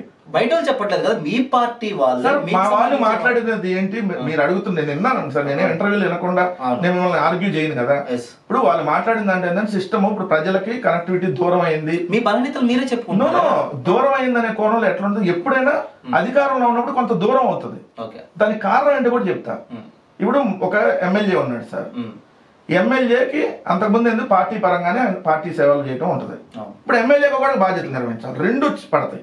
ఇప్పుడు జగన్మోహన్ రెడ్డి గారు పార్టీ అధ్యక్షుడిగా వేరు, ముఖ్యమంత్రిగా వేరు. ముఖ్యమంత్రిగా రాష్ట్రాన్ని మొత్తం పరిపాలించాలి, మళ్ళీ పార్టీని మొత్తాన్ని కూడా చూడాలి. అంటే అదనం బాధ్యతలు పెరుగుతాయి కదా. బట్ మెయిన్ పార్టీ అధికారంలో ఉన్న ముఖ్యమంత్రి బాధ్యతలు అంటే ముఖ్యమంత్రిగా రోజు విధులు ఉంటాయి. దట్టు 2 ఏళ్ళు కోవిడ్ మాకు ఎక్కడ ఆల్మోస్ట్ ఎవరిని కలవటానికి కూడా లేదు. అట్లా కొంత దూరం ఏర్పడి ఉండొచ్చు. బట్ మేము తీసుకొచ్చిన సిస్టమ్ వల్ల ప్రజలకు మేలు జరిగిందా లేదా? 100% మేము తీసుకొచ్చిన సిస్టమ్ లో వాలంటీర్ల వ్యవస్థ, సచివాలయ వ్యవస్థ మేము తీసుకొని వచ్చాం. ప్రజలకు మేలు జరిగిందా లేదా? 100%. మరి జరిగినప్పుడు జగన్మోహన్ రెడ్డి గారు తెచ్చిన అంటే అదే ప్రజలు అంత దారుణంగా వైసీపీని ఓడించడానికి గల కారణాలు సార్ నేను చెప్పాను కదా. ఈవీఎం మిషన్ అంటారు. 40% మాకు ఓట్లు ఈ రోజు స్టిల్ అక్కడి నుంచి తగ్గించలేకపోయారు. వాళ్ళు ఎన్ని రకాల కుట్రలు బండినా, 3 కలిపి పోటీ చేసి ఇంత దుష్ప్రచారం చేసినా మాకు సీట్లు తక్కువ రావచ్చు కానీ 40% ఓట్లు వచ్చినాయి అంటారు. ఓకే, ఈ రెండు నేను ఎగివేస్తున్నానన్న. మీరు చెప్పిందని ఇక్కడతోటి పాయింట్ టు పాయింట్ వెళ్ళాలి కాబట్టి ఇప్పుడు ఈ ప్రశ్నకి నాకు సూటిగా సమాధానం చెప్పండి అన్న. మీ పార్టీ నుంచి కీలక వ్యక్తి, కీలక నేత, అత్యంత సన్నిహితుడు వైఎస్ జగన్మోహన్ రెడ్డి గారికి కొడుపుజమైనటువంటి విజయసాయి రెడ్డి గారు పార్టీ నుంచి రీసెంట్ గా బయటకు వెళ్ళిపోవడం మీ పార్టీ ఇంకా ఇంకా ఇంకా మైనస్ లోకి వెళ్ళిపోవడానికి ఇది బలమైనటువంటి చిహ్నము. రెండోది వెళ్ళిపోవడం గల కారణం సూటిగా చెప్పండి అన్న. మళ్ళీ దీనికి కూడా ఈవీఎం మిషన్ ఇలా కాకుండా వెళ్ళిపోవడం గల కారణం ఆయన ఏదో చెప్పారు ప్రెస్ మీట్ లో, అది మీరు ఒక స్పోక్ పర్సన్ గా మీకు బాగా డెప్త్ నాలెడ్జ్ ఉంటుంది కాబట్టి విజయసాయి రెడ్డి అని వెళ్ళిపోవడం గల కారణం ఏంటి? ఇప్పుడు మీరు ఈ ఫీల్డ్ లో ఉన్నారన్న, కొన్నాళ్ళ తర్వాత తప్పుకొని పూర్తిగా ఇది వదిలేసి ఏదో వేరే పని చేసుకుందాం అనుకున్నారు. ఇంకేంటి వయసు అయిపోతుంది, అప్పుడు మిమ్మల్ని ఏమన్నా తప్పు పడితే తప్పే కదా, అది మీ ఇష్టం.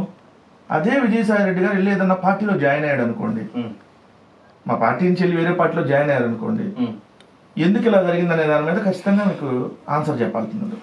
ఆయన క్లియర్ గా ఆయన రాజ్యసభను వదులుకొని రాజకీయాలను వదులుకుంటున్నానని స్పష్టంగా చెప్పి మీలాంటి విలేకరులందరూ అడిగితే నాలాంటి వాళ్ళు 1000 మంది వెళ్ళిపోయినా జగన్మోహన్ రెడ్డి గారికి ఏం కాదు, నేనే దేనికో భయపడేదైతే రాజీనామాలు చేయట్లేదు, సో నేను పూర్తిగా రాజకీయాలను తప్పుకుందాం అనుకుంటున్నారు. ఆయన వయసు పెద్ద వయసు, సో ఈ వయసులో ఆయనకి రాజకీయాలు చాలు, ఇన్నాళ్ళు ఉన్నాము, ఇంక ఈ రాజకీయాలతో ఎండ్ చేద్దాం, కొంచెం ప్రశాంతమైన జీవితం గడుపుదామని ఆయన అనుకున్నారు. తప్ప ఇది? దీనికి వైఎస్ఆర్ కాంగ్రెస్ పార్టీకి ఏదో అయిపోయిద్ది, ఏమవుతుంది? బలమైన నాయకులు అందరూ కూడా వెనకెళ్ళిపోవడం. సార్ మీరు అన్న తల్లి, మీరు అన్న చెల్లో, లేదంటే ఇంకొకళ్ళు అయితేనే జగన్మోహన్ రెడ్డి గారికి ఏం కాలేదు కదా. జగన్మోహన్ రెడ్డి గారిని ఒంటరిని చేయాలని చెప్పి రకరకాల కుట్రలు ఎప్పుడో జరిగినాయి కదా. ఎంతకంటే ఏం చేయగలుగుతారు? రెండు విజయసాయి రెడ్డి గారి విషయంలో అయితే ఆయన నిర్ణయాన్ని మనం వ్యతిరేకించాలా సమర్థించాలా అనే దాని కోణంలో వచ్చినప్పుడు ఒక రకంగా గౌరవించి, కానీ మీరు వెళ్ళిపోవడం బాధాకరం అని చెప్పాలి. అంతవరకే చెప్పగలం. ఎందుకంటే ఆయన మా పార్టీ పెట్టక ముందు నుంచి జగన్మోహన్ రెడ్డి గారి కుటుంబంతో ఉన్నాడు, రాజశేఖర రెడ్డి గారి కుటుంబంతో ఉన్నాడు. జగన్మోహన్ రెడ్డి గారి పార్టీలో ఆయన చేసిన సేవలో, ఆయన జగన్మోహన్ రెడ్డి గారి పార్టీ కోసం ఏదైతే పగలనగా రాత్రిగా ఆయన కష్టపడినటువంటిది, ఆ వయసుతో కూడా సంబంధం లేకుండా ఆయన ఒక ట్రబుల్ షూటర్ గా కష్టపడ్డారు. దాంట్లో నో డౌట్ ఆయన సేవలు వైఎస్ఆర్ కాంగ్రెస్ పార్టీకి మంచి సేవలు చేశారనేది వాస్తవం. సో కానీ ఆయన రాజకీయాలు తప్పుకుంటా అన్నప్పుడు మనం ఇంకా ఆయన ఏమైనా క్వశ్చన్ చేయాలి? ఎవడో ఏదో మాట్లాడుకోవచ్చు, కానీ మాకు ఎలా బాధ ఉందో తెలుగుదేశం జనసేనకి ఎక్కువ బాధ ఉంది. అదేంటి అర్థం కావట్లా. విజయసాయి రెడ్డి గారు రాజీనామా చేస్తే వైఎస్ఆర్ సిపి వాళ్ళు ఎంత బాధపడుతున్నారు, మాకంటే ఎక్కువ తెలుగుదేశం జనసేన బాధపడుతుంది. ఎందుకంటే ఎట్ట రాజీనామా చేస్తాడు, ఎట్ట చేస్తాడు, ఏదో ఉంది దీని వెనక మతలబు, ఏదో కుట్ర ఉందా, లేదంటే ఎవరి చేత ఎవరన్నా పైనుంచి ఎవరన్నా ఉన్నారా, ఏదో తెరానికి ప్లాన్ వేసి చేయించారని వాళ్ళు సతమతం అవుతున్నారు. 164 సీట్లు, 21 ఎంపీలు, పైన అధికారంలో మీరే, కింద మీరే, మొత్తం మీరే ఉన్నారు. ఇంతమందిని వేసుకోనండి ఒకళ్ళు రాజీనామా చేస్తే ఇంత మీరెందుకు బాధపడుతున్నారు? బాధపడితే మేము బాధపడాలి. అరే మా పార్టీకి ఉంటే. చాలా మంది బయట అంటుంది ఏంటంటే పెద్దిరెడ్డి గారి మీద అరెస్ట్ ఇష్యూ కావచ్చు, తర్వాత రెడ్ బుక్ లోకేష్ గారి అంశం కావచ్చు, ఆర్జీవీ మీద వచ్చినటువంటి కేసెస్ కావచ్చు, ఇవన్నీ ఇంకా చూస్తుంటే ఒక్కొక్కరు అరెస్ట్ చూస్తుంటే మెల్లిగా ఒక్కొక్కరు రెచ్చిపోయిన వాళ్ళందరూ కూడా భయపడి వెనకడుగు వేస్తున్నారని భయంకరమైన ప్రచారం జరుగుతుంది పెద్దిరెడ్డి అన్న. దీని గురించి సినిమా ఉంటుంది కదా, నేను సినిమాల గురించి బాగా తెలుసు. ఆ సినిమా జూనియర్ ఎన్టీఆర్ది అరవింద్ సమేతలో అన్నా నువ్వు భయపడిపోయి పారిపోయి రావట్లేదు అనుకుంటున్నారన్న ఊర్లో అని అంటారు కదా, అనుకుంటారు కదా. అంటారు అనుకోండి డబ్బా, ఏమైంది ఏనుగు వెళ్తా ఉంటే కుక్కలు మురిగి అనుకోవటమే వదిలి. YSR Congress party social media కార్యకర్త భయపడరు సార్, మా నాయకులు భయపడతారా? సోషల్ మీడియాలో గ్రామ స్థాయిలో ఉండే కార్యకర్త భయపడ్డావు. మా జెండానే మాకు బలం. ఇంతకంటే ఎక్కువ అనిపించాం బాధలో. కాంగ్రెస్ పార్టీ ఆ రోజు కేంద్రంలో రాష్ట్రంలో అధికారంలో ఉంటే అనేక కేసులు అధికారంలో ఉన్న మా కాంగ్రెస్ కార్యకర్తల మీద, అప్పుడు ఆ రోజు ఉన్న కాంగ్రెస్ కార్యకర్తల మీద జగన్ గారు వెంట నడుస్తున్నారని కూడా పెట్టారు. పెట్టినా ఎట్లా భయపడలేదే. సో వైఎస్ఆర్ కాంగ్రెస్ పార్టీ జెండా చూసి అవతల 3 జెండాలు కలిపి వస్తున్నాయి మమ్మల్ని చూసి భయపడి. అట్లా తప్ప ఎదుర్కోలేమంటున్నారు. దాన్ని కూడా ఎదుర్కోలేక ఇంకా అనేక రకాల కుట్రలు అన్నీ వస్తున్నారు. సో మరి మా జెండా పవర్ ఏందనేది అక్కడ అర్థం అవుతుంది కదా. సో భయపడతారు అని అనుకుంటే ఎన్ని కొట్టి వాళ్ళు చేసుకునే ప్రచారం అట్లా అనుకోవాలి. అనుకోలేకపోతే వాళ్ళు బతకలేరు కదా. అలానే అనుకున్నాను బతకమనంటే మేము భయపడుతున్నామని. భయపడుతున్నాము, భయాన్ని ఎలా ఉంటుందో తర్వాత మీకు కూడా రుచి చూపిస్తాము. కొన్ని రోజులు వెయిట్ చేస్తే మళ్ళీ అధికారం వస్తుంది కదా, వచ్చిన తర్వాత చూపిస్తాం. వరుసగా అందరి మీద జరుగుతున్న అరెస్టులు ఎవరైతే గనక అధికారంలో ఉన్నప్పుడు చేసినటువంటి భయంకరమైన కామెంట్స్ కావచ్చు, విచ్చలవిడితనం కావచ్చు, ఒక్కొక్కరిని పర్సనల్గా వెళ్ళి మాట్లాడింది కావచ్చు, దాని వల్లే ప్రత్యేకించి అరెస్టులు జరుగుతున్నాయా? నిజంగా ఈరోజు మనకి పెద్దిరెడ్డి ఈ యొక్క అడవిలో చేసినటువంటి యొక్క భూ కబ్జాలు కావచ్చు, లేదంటే కనుక చాలా మంది చేస్తున్నటువంటి అక్రమాల గురించి జెన్యున్గా అరెస్టులు జరుగుతున్నాయి అంటే ఏమంటారు సార్? ఇప్పుడు పత్రిక ఏదో కథనం రాయటం, పనిలేని ముఖ్యమంత్రి దాని మీద ఆచరించడం కాకపోతే ఆల్రెడీ చంద్రబాబు నాయుడు గారి గవర్నమెంట్ లో 2014లోనే దాని మీద విచారణ చేశారు. లేదు అవన్నీ ప్రైవేట్ వ్యక్తుల ల్యాండ్లే, దానికి అటవీ భూమికి సంబంధం లేదని వాళ్ళ ప్రభుత్వం ఇచ్చింది. ఇప్పుడు దాని మీద చేస్తున్నారు. కిరణ్ కుమార్ రెడ్డి గవర్నమెంట్ లో మళ్ళీ ఒకసారి చేశారు, మళ్ళీ ఇప్పుడు దాని మీద విచారణ అంటున్నారు. సో కోర్టు ఆల్రెడీ కొట్టేసింది, దాని మీద మళ్ళీ ఇప్పుడు విచారణ అంట, పత్రిక రాసిద్దంట. అసలు ఈ భూములు రిజిస్ట్రేషన్ జరిగినాయి చంద్రబాబు నాయుడు గారి అధికారంలో 2000 సంవత్సరంలో. ఎప్పుడు 2000 సంవత్సరం, 2001, ఇప్పుడు ఎప్పుడు 2025. ఎవడు ఎలిగేషన్లు చేస్తుంది? సో దాని గురించి అర్థం కావట్లేదా? అంటే ఒక టాపిక్ డైవర్ట్ చేయాలి. ఇప్పుడు ఈ పథకాలన్నిటి మీద చర్చ జరుగుతుంది.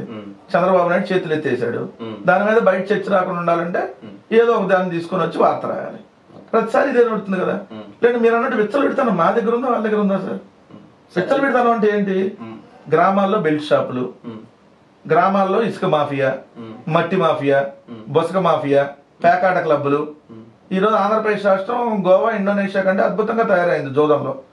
మరి విత్తలు పెడతాను అంటే అది కదా. మీ ప్రభుత్వం ఉన్నప్పుడు కూడా గంజాయి విషయంలో అద్భుతంగా తయారైందని చెప్పేసి, గంజాయి పట్టుకుంటే అద్భుతంగా తయారైనట్ట, వదిలేస్తే అద్భుతంగా తయారైనట్ట. మా హయాంలో ఎక్కడికక్కడ పట్టుకున్నాం. పట్టుకొని ఎక్కడికక్కడ నియంత్రించాం. పట్టుకోవడం అంటే మీరు అంత ఫ్రీడమ్ ఇచ్చడం బట్టే కదా గంజాయి రాష్ట్రంలోకి ఎంటర్ అవుతుంది. పక్క రాష్ట్రాల నుంచి ఏదైతే మన బోర్డర్ యువతల ఒరిస్సా బోర్డర్ నుంచి ఆంధ్రప్రదేశ్ లోకి ఎంటర్ అయ్యి ఆంధ్రప్రదేశ్ లో నుంచి వేరే రాష్ట్రాలకు కూడా ఎంటర్ అయ్యి వెళ్ళిపోయేటటువంటి దగ్గర ఎక్కడికక్కడ కంట్రోల్ చేసి దాన్ని ఉన్న గంజాయి పంటను కూడా తగలబెట్టి ఆపరేషన్ పరివర్తనలో భాగంగా. కానీ ఎక్కడికక్కడ గంజాయి పట్టుకుంటే మొత్తం ఈ రాష్ట్రం గంజాయి అయిపోయింది అంటున్నారు. పట్టుకోకుండా వదిలేస్తే కదా గంజాయి అయినట్టు. సరే ఇప్పుడు నేరం జరగకుండా మీరు ఆపగలిగితే సక్సెస్ అయినట్టు. అదే దాని నేరం జరిగేటట్టు ప్రోత్సహిస్తే ఫెయిల్ అయినట్టు. నేను నేరం జరగకుండా ఎక్కడ దాన్ని తీసుకోకుండా ఇప్పుడు మద్యం వెచ్చలెడతానంగా ఏర్లై పారకుండా చూడటం మంచిదా? లేదు మద్యం ఏర్లై పారటం మంచిదా అంటే వాళ్ళు పారటం మంచిది అంటున్నారు. మేము పారకుండా చూస్తే వద్దు మంచిది కాదు అంటున్నారు. గంజాయి మేము పట్టుకుంటే మంచిది కాదంట. ఈ రాష్ట్రం గంజాయి ఆంధ్రప్రదేశ్ అయిందంట. ఇప్పుడు రోజు పట్టుకుంటున్నారు. మరి మేము ఎక్కడ ఆరోపణ చేయలేదు. అది మా సంస్కారం, వాళ్ళకి మాత్రం తేడా అది. సో మా మీద ఏదో బురద జల్లేసి చెప్పాను కదా సార్, నెగిటివ్ ప్రచారం ఎక్కువ. నేను అమ్మ అంటే నీ అమ్మ అంటున్నారు. ఇప్పుడు మేము అమ్మ అంటే లేదు నీ అమ్మ అన్నారని ప్రచారం చేస్తున్నారు. కాదు నేను నీ అమ్మనే అన్నానన్నా నీ అమ్మ అనలేదంటే అమ్మ కాదు నీ అమ్మ. వాళ్ళు అనేది ఇట్లా ఉంది, ఏం చేయాలి? దానికి తోడు 10 ఛానళ్ళు ఇదందరూ వేసుకొని మేము ఏం చేసినా రాద్దాంతం ఒక్కడిని చేసి. బట్ ఒక్కడే కాదు, ఒంటరి అయితే మాత్రం కాదు, ఒక్కడే జగన్మోహన్ రెడ్డి గారు. వెనక కోట్లాది మంది ఉన్నారు. ఈ దుష్ప్రచారాలు తాత్కాలికం. ప్రజలు ఖచ్చితంగా వాస్తవాలు లాంగరంలో అర్థం అవుతాయి. ఇప్పటికే అర్థమైంది కదా, 7 నెలలు 8 నెలలు. మీరు వెళ్ళి గ్రౌండ్ లో అడగండి, జగన్మోహన్ రెడ్డి గారి ప్రభుత్వం ఉన్నప్పుడు బాగుందా, 8 నెలల కూటమి ప్రభుత్వం బాగుందా అని సింపుల్ క్వశ్చన్ అడగండి. వస్తాను, ఆ పాయింట్ దగ్గరికి వస్తాను. మీరు స్పోక్ పర్సన్ గా అంటే స్టార్టింగ్ లో చెప్పారు నేను ఎవరికి భయపడేది అన్నిటికీ తెగించి వచ్చేసాను అని చెప్పేసి అన్నారు కదా, అదే తెగింపుతో చెప్పండి. మరి మీ కొడాలి నాని కుప్పం దగ్గరకు వచ్చి మరి చంద్రబాబు దగ్గర పాలేరు పని చేయడానికి ఎప్పుడు వస్తున్నాడన్నా? అడగండి, ఇంటర్వ్యూ పిలిచినప్పుడు. ఇప్పుడు పొలిటికల్ లో ఉన్నప్పుడు కామెంట్స్ చేస్తారు, సహజం. కామెంట్స్ కాదు, ఛాలెంజ్ చేశాడు. ఒక మాట నేను చెబుతాను. ఇప్పుడు అదే చంద్రబాబు నాయుడు గారు అనేక రకాలుగా రోజు ప్రామిస్లు ఇంకోటి చేశాడు. నేను చేయకపోతే ఇప్పుడు లోకేష్ ఏమంటున్నాడు, చొక్కా పట్టుకొని నన్ను నిలదీయమన్నాడు. చొక్కా పట్టుకొని నేను ఇచ్చిన హామీలను అమలు చేయకపోతే చొక్కా పట్టుకొని నిలదీయమన్నాడు. మరి ఇప్పుడు మీకు టైం ఇస్తాం, సంవత్సరం, ఇంకా అన్ని పథకాలు అమలు చేయకపోతే ఏది అమలు చేయకపోయినా చొక్కా పట్టుకొని నిలదీయమన్నాడు కదా. మరి చొక్కా పట్టుకొని నిలదీయడానికి ఎప్పుడు మీరు వస్తున్నారని మేము అడుగుతాం. మీడియా అడిగిన ప్రశ్న సమాధానం చెప్పండి. రాజకీయాలు వదిలేసి కొంతమంది ఇప్పుడు రాజకీయ సన్యాసం చేస్తామని అంటారు, మళ్ళీ ఉన్నటువంటి పరిస్థితులకు అనుగుణంగా మళ్ళీ రావాల్సి వస్తుంది రాజకీయాల్లోకి. సో దాన్ని ఓడిపోతే మేము ఇది చేస్తాం అనేవి ఉంటాయి. కొంతమంది దానికి సంబంధించి ఏంటంటే ఆ ఉన్నటువంటి టైంలో అవతల వాళ్ళు రెచ్చగొట్టేటటువంటి విధానాన్ని బట్టి కొన్ని మాట్లాడాల్సి వస్తుంది. దాన్ని అంటే ప్రతి పట్టుకొని ఆయన కొడాలి నాని గారు ఇప్పుడు నన్ను ఓడిస్తే నేను రాజకీయాలు కూడా మానేస్తానని కూడా చెప్పిన సందర్భం. రాజకీయాలు మానేస్తా అన్నాడు, కుప్పంలోకి వచ్చి నీ పాదాల దగ్గర పని చేస్తాను కూలుడు అన్నాడు. ఒక మాట నేను చెప్తా, ఇప్పుడు అవన్నీ పట్టుకొని మాట్లాడాలంటే మీరు 100 అంశాలు అడగాలి. ఇదే చంద్రబాబు నాయుడుని, లేదంటే ఇదే తెలుగుదేశం వాళ్ళని, లేదంటే ఇదే పవన్ కళ్యాణ్ మాట్లాడిన మాటలో 30,000 మంది ఆడాళ్ళు మిస్ అయ్యారని తప్పుడు కొత్తలు కూర్చాడు. ఇప్పుడు 30,000 మంది ఆడాలి కాదని వాళ్ళే అసెంబ్లీలో 46 మందే మిస్ అయింది, దాంట్లో కూడా 36 మంది మళ్ళీ తీసుకొని వచ్చారని చెప్పి వాళ్ళే మళ్ళీ శాసన మండలిలో చెప్పారు. మరి ఇప్పుడు తప్పుడు ప్రచారం చేసిన వాళ్ళు మమ్మల్ని చెప్పులు తీసుకుంది అంతా అన్నారు కదా, మరి వీళ్ళందరినీ ఎప్పుడు కొట్టాలి అప్పుడు? సో దానికి ఉంటది కదా. సో ఏదో ఒక్క అంశాన్నే పట్టుకొని దాన్నే మనం డ్రాగ్ చేయాలనుకుంటే, ఇప్పుడు కొడాలి నాని గారు గుడివాడ నియోజకవర్గంలో అన్నిసార్లు ఎమ్మెల్యే వెళ్తున్నప్పుడు ఆయన చేసిన సేవలను వదిలేసి ఏదో ఇప్పుడు ఆయన పరుషంగా మాట మాట్లాడాడనో లేదంటే పలానా అన్నాడనో మనం దాన్నే తీసుకున్నాం. అదే జరిగిన అంశాలు కూడా మా ప్రభుత్వంలో ఎంత జరిగిన మంచిని వదిలేసి ఏదో ఎంత ఎక్కడో చిన్న చిన్న గ్రామాల్లోనో నాయకుల మధ్య లేదా చిన్న చిన్న అంశాలు ఉంటో దాన్ని బోధనలో చూపించారు. ఎవడో తిట్టుకుంటేనో ఎవడెవడో కొట్టుకుంటేనో మాకు సంబంధం లేకుండా జరిగిన అంశాలని ఈ మంచి అంతా పోయింది. అదే చెప్తున్నాను కదా, మంచి జరిగిన మంచి 100 ఉందనుకోండి, ఏదో చెడు 1 ఉందనుకోండి, 1 2 ఈ 100నే వదిలేసి 1 2 మీద మొత్తం కాన్సన్ట్రేషన్ చేసి సో మీరు ఇదే అన్నారు ఇదే చేశారు. మరి చేసిన మంచి చూడండి, ఎక్కడో జరిగిన 1 2 పొరపాట్లు కాదు కదా, మనిషి అన్నాక పొరపాట్లు చేయడం సహజం కదా. దాన్ని పట్టుకుంటే కొడాలి నానికే కాదు వెంకటరెడ్డి అన్న, మన అనిల్ కుమార్ యాదవ్ కూడా కాలర్ వేసి పవన్ కళ్యాణ్ నువ్వు గెలిస్తే శాశ్వతంగా రాజకీయాలు వదిలేసి వెళ్ళిపోతా ఎన్నో ఎందుకన్నా గెలుపు ఓటమి చూస్తుంటే పార్టీని చూస్తుంటే నిజంగా మీ పతనానికి మీరు చేసుకున్న కామెంట్లే మీ యొక్క భయంకరం అంటే గర్వంతో కూడినటువంటి మాటలే. ఒక్క మాట ఎట్లా ఉందంటే మీరు ఓడిపోయారు కాబట్టి అన్న చెప్పాను కదా, కూడా చాలా బాధ్యతగా మాట్లాడాలి. అపోజిషన్ లో ఉన్న బాధ్యతగా మాట్లాడకూడదు, అధికారంలో ఉన్న వాళ్ళు మాట్లాడాలని మీరు నన్ను క్వశ్చన్ బోసిడికే అన్నాడు కార్పొరేషన్ చైర్మన్ అయ్యాడనా? బోసిడికే అన్నాడు కార్పొరేషన్ చైర్మన్ అయ్యాడు. ఎవరు? పట్టాభి.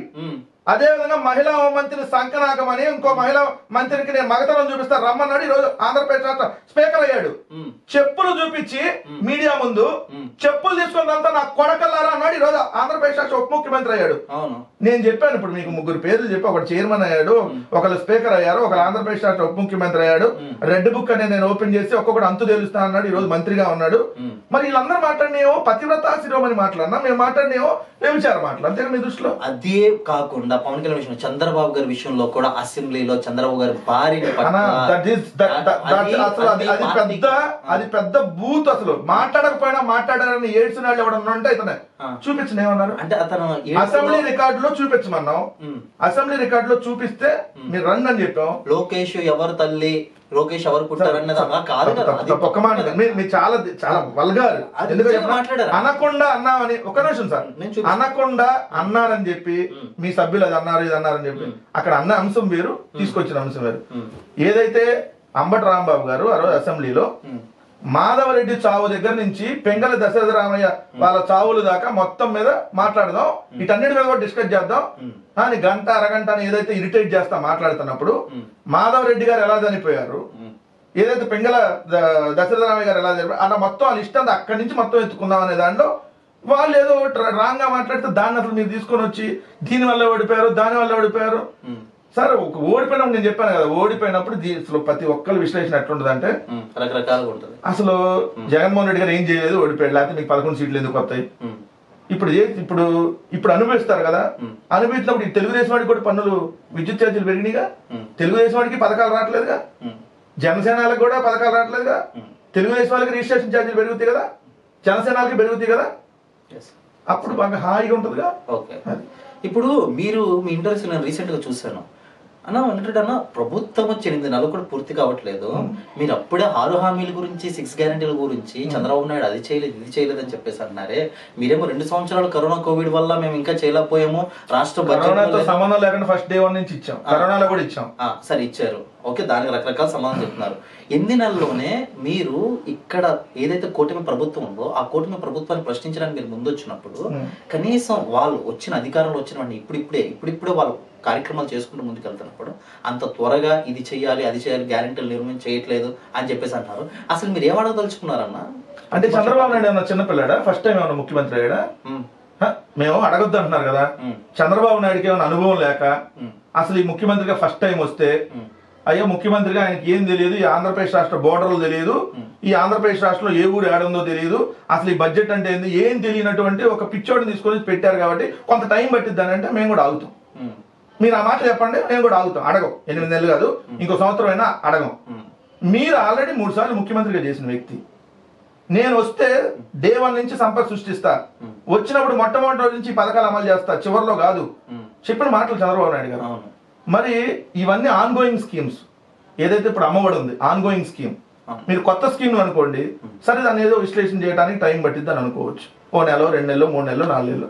పక్కన తెలంగాణలో ఉచిత బస్సు ఇచ్చారు కదా రాగానే, పక్కన కర్ణాటకలో ఇచ్చారు కదా రాగానే, మీలాగా టైం తీసుకోలేదు కదా.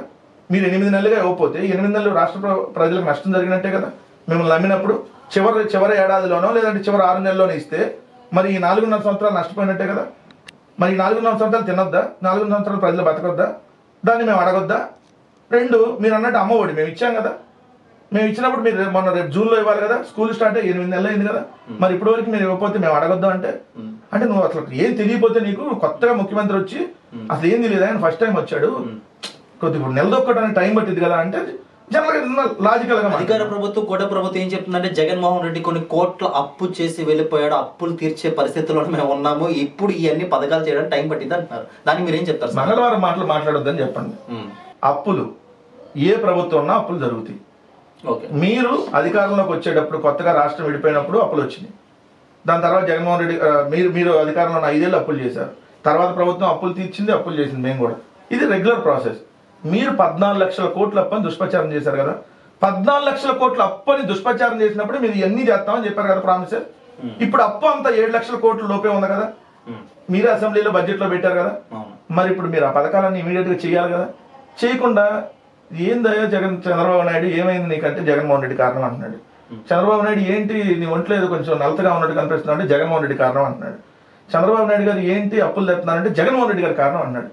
చంద్రబాబు నాయుడు గారు ఏంటి దావోస్ వెళ్ళి కంపెనీలు తేలేదంటే జగన్మోహన్ రెడ్డి గారు కారణం అని అంటున్నాడు. ఇంకెందుకు మీరు లెగితే జగన్మోహన్ రెడ్డి గారు, పడుకుంటే జగన్మోహన్ రెడ్డి గారు కారణం అయినప్పుడు ఇంకా రాజకీయాలను తప్పుకోండి. ఆడలేనమ్మ మధ్యలో ఓడిలాగా అరే మీరు చేయటం చేతగాక మా మీద పడేటట్టుంది దీనికి. జగన్మోహన్ రెడ్డి గారు నేను ఇదిగో ఈ పథకాలన్నీ ఇవ్వలేకపోతున్నా కారణం చంద్రబాబు నాయుడు అనే అన్నాడు. కరోనా వచ్చిన పథకాలు అమలు చేశాడు కదా, అప్పుడు అదే బడ్జెట్ ఇప్పుడు అదే బడ్జెట్ కదా, మరి మీరెందుకు చేయలేకపోతున్నారు? జగన్మోహన్ రెడ్డి గారు క్లియర్ గా చెప్పారు కదా, ఇవి చేయలేని నేను ఏమని చెప్పాడు కదా, అది మగాడి లక్షణం. మీరు అధికారంలోకి రావడం కోసం అడ్డగోలుగా అబద్ధాలు చెప్పేసి ఏదో విధంగా రావాలనేది మీ లక్షణాలకు వచ్చారు మీరు. సో వచ్చేట్టు చేయలేదు, చేయబోతుంది అవతరాల మీద ఎత్తాలి.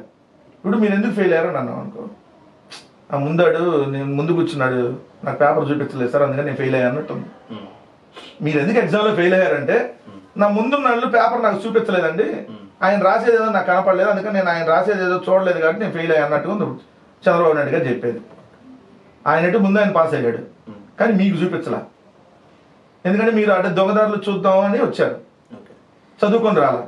వీళ్ళు కూడా అంతే ఉంది. అంటే ఇప్పుడు వెంకటరెడ్డి గారు ఏమంటారంటే కనుక 6 గ్యారెంటీలు మొదటి నుంచి అమలు చేసేయాలి, ఏదైతే కనుక ఇచ్చారో అది బడ్జెట్ తో సంబంధం లేదు, పక్క రాష్ట్రాలు అధికారంలోకి వచ్చిన వెంటనే ఉచిత బస్సులు ఇచ్చేసారు అంటారు. అంటే అది జాతీయ పార్టీ, ఇది ప్రాంతీయ పార్టీ. జాతీయ పార్టీ అయినా డబ్బులు జాతీయ పార్టీ నుంచి రావు కదా, వేరే రాష్ట్రంలో ఉన్నటువంటి బడ్జెట్ నుంచి రావాలి కదా డబ్బులు. రెండో పాయింట్ వచ్చేటప్పటికి మీరు 45 ఏళ్ళు సీనియర్ సార్, భూమి పుట్టినప్పుడు పుట్టారు మీరు, రేపు 4/20/2025 మీ జీవితం 75 ఏళ్ళు వస్తుంది. చంద్రబాబు నాయుడు గారి వయసు 75 ఏళ్ళు, రేపు 420కి అంటే 4/20కి, అంటే ఆయన 420 అంటలేదు కానీ అన్నా తప్పులేదు, అట్లా అంటే 420 కేసు పెట్టినా చీటింగ్ కేసు చేయటరు కాబట్టి ఆ 420 వస్తే 75 ఏళ్ళు నీకు. నువ్వు అసలు ఈ ప్రపంచంలో నీ అంత గొప్పవాడు లేడు, అనుభవం ఉన్నాడు లేడు, అందరికి ఇంగ్లీష్ నేనే నేర్పించా, ఈ మైకులన్నీ నేనే కనిపెట్టాను, నువ్వు పెట్టుకున్న కళ్ళజోడు ఆయనే కనిపెట్టాడు, కోట్లు నేనే కనిపెట్టా, ఈ ఇంటర్నెట్ మొత్తం నేనే కనిపెట్టా, భారతరత్న అవార్డు బిఆర్ అంబేద్కర్ గారు నేనే ఇప్పించాను, సంక్రాంతి కూలీల సాంప్రదాయం ఆవిడే స్టార్ట్ చేసింది, హైదరాబాద్ ప్రపంచ పట్టణంలో పెట్టింది నేనే, సొల్లు వాగుడు చెప్పటంలో నాకంటే గొప్పవాడు లేడు, ఇవన్నీ చెప్పుకుంటా ఉంటావు నువ్వు. నిన్న దావోస్ పోయి కూడా ఆయన చెబుతున్నాడు, కేంద్ర మంత్రి ఆయన ఎర్రనాయుడు కొడుకున్నాడు కదా రామ్మోహన్ నాయుడు, మహారాష్ట్ర ముఖ్యమంత్రి ఫడ్నవీస్ అన్నాడంట, మహారాష్ట్రకి ముంబై ఉంది, తెలంగాణకి హైదరాబాద్ ఉంది, ఆంధ్రప్రదేశ్కి చంద్రబాబు నాయుడు ఉన్నాడు చాలు అన్నాడంట. ఎటకారంగా ఎర్రితనంగా నవ్వాడు అవుతున్నావు. చంద్రబాబు నాయుడు ఉన్నాడంటే ఈ రాష్ట్రానికి పట్టిన దరిద్రం అని మహారాష్ట్ర ఫడ్నవీస్ కూడా చెప్పాడు బాబు, దానికి అర్థం అని తెలియక ఆయన ఆంధ్రప్రదేశ్కి చంద్రబాబు నాయుడు ఉన్నాడంట.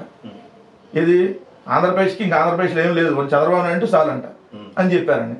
ఆయన దావోస్ పోయి 1997లో నేను మొట్టమొదటిసారి దావోస్ వచ్చాను, ఈ దావోస్లో వాళ్ళకి ఇంగ్లీష్ నేనే నేర్పించాను ఆయన చెప్తున్న మాటలు సార్ ముఖ్యమంత్రి. మరి పిచ్చెక్కింది అనక ఏమెక్కిందంటారు? సత్యనారాయణ గారిని మైక్రోసాఫ్ట్ సీఈఓ అని చంద్రబాబు నాయుడు చేశాడంటే చంద్రబాబు నాయుడు కన్నా పిచ్చెక్కి ఉండాలి, ఆ మాటలు అంటే మనకన్నా పిచ్చెక్కి ఉండాలి. ఏదో మనకి ఎక్కపోతే ఆయనకి ఎక్కినట్టు లెక్క, అంతే కదా. మరి లేకపోతే తన మాటలు ఎవరు మాట్లాడతారు? ఇప్పుడు ఎందుకు మీరు అధికారంలోకి వచ్చారో చెయ్యండి అంటున్నాం, లేదయ్యా ఈ పథకాన్ని వచ్చే నెలలో స్టార్ట్ చేస్తాం, ఇట్స్ వెరీ గుడ్ చేస్తారు. 5 ఏళ్ళ తర్వాత కూడా చేస్తానే ఉంటారు లేదన్నా, 8 నెలల్లోనే 5 ఏళ్ళ తర్వాత కూడా చేయాలన్న రూల్ ఏం లేదు కదా, ఒక గ్యారంటీ అన్నది చేయాలి కదా. దాంట్లో జగన్మోహన్ రెడ్డి గారు ఇచ్చిన పథకాలు పోయినాయి, కొత్త పథకాలు రావట్లా, మరి ఎక్కడ సామాన్యుడు ఎలా బతుకుతాడు? ఇప్పుడు ఏదో ఒక విధంగా రొటేషన్ అవ్వాలంటే వ్యాపారంలోనే బతకాలి కదా, సామాన్యులు బతికేనా వ్యాపారాలు కూడా బతికేది, రొటేషన్ అయితేనే కదా వ్యాపారాలు కూడా అక్కడ నడిచేది. సో జనాల దగ్గర డబ్బులు లేకపోతే బిజినెస్ లో నడిస్తే రాష్ట్రానికి ఆదాయం ఎక్కడి నుంచి వస్తుంది?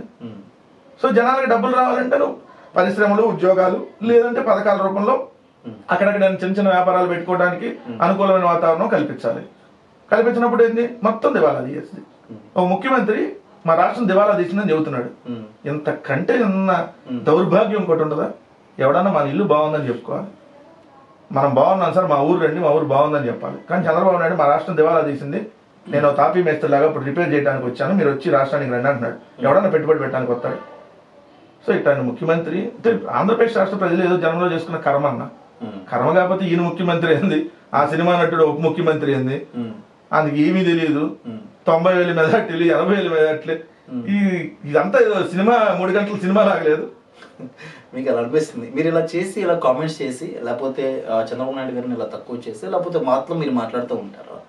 మీరు అవుట్ ఆఫ్ ద సబ్జెక్ట్ పొలిటికల్గా బయటకు వస్తే జనాలు అంటుంది ఏంటంటే చంద్రబాబు నాయుడు గారి యొక్క అరెస్టే ఈరోజు చంద్రబాబు నాయుడు గారికి సానుభూతి ఓట్లు వేశారని చెప్పేసి అంటారు. ఒక్క మాటలో చెప్పాలంటే ఇది రైట్ ఆర్ రాంగ్?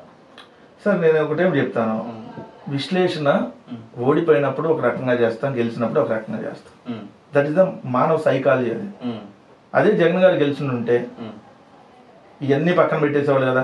చంద్రబాబుని అరెస్ట్ చేయడం కూడా కరెక్టే, చంద్రబాబు నాయుడు ఖచ్చితంగా దొంగే అందుకని అరెస్ట్ చేశారు అని అప్పుడు మళ్ళీ మాట్లాడుకునే వాళ్ళం కదా. లేనప్పుడు ఏంటంటే ఇప్పుడు వాళ్ళు అరెస్ట్ చేయడం వల్ల జరిగింది, ఇది జరిగింది.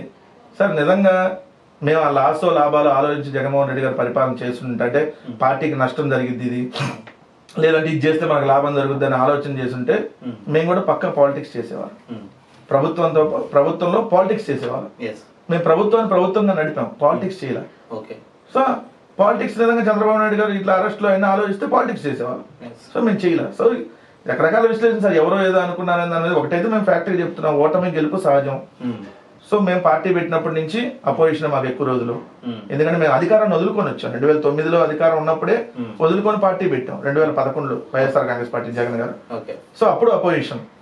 తర్వాత మేము అధికారంలోకి రాలి 2014లో అపోజిషన్, 19లో అధికారంలోకి వచ్చాం, 24 ఓడిపోయాం, మళ్ళీ 29 గెలుస్తాం. ఈ 6 గ్యారెంటీల గురించి క్వశ్చన్ అడిగారు, బాగానే ఉంది. ఈ డిప్యూటీ సీఎం గోల్ ఏంటన్నా, లోకేష్ వర్సెస్ పవన్ కళ్యాణ్, మీరేం చెప్పాలనుకుంటున్నారు? దీని గురించి ఏం ప్రశ్నించాలనుకుంటున్నారు?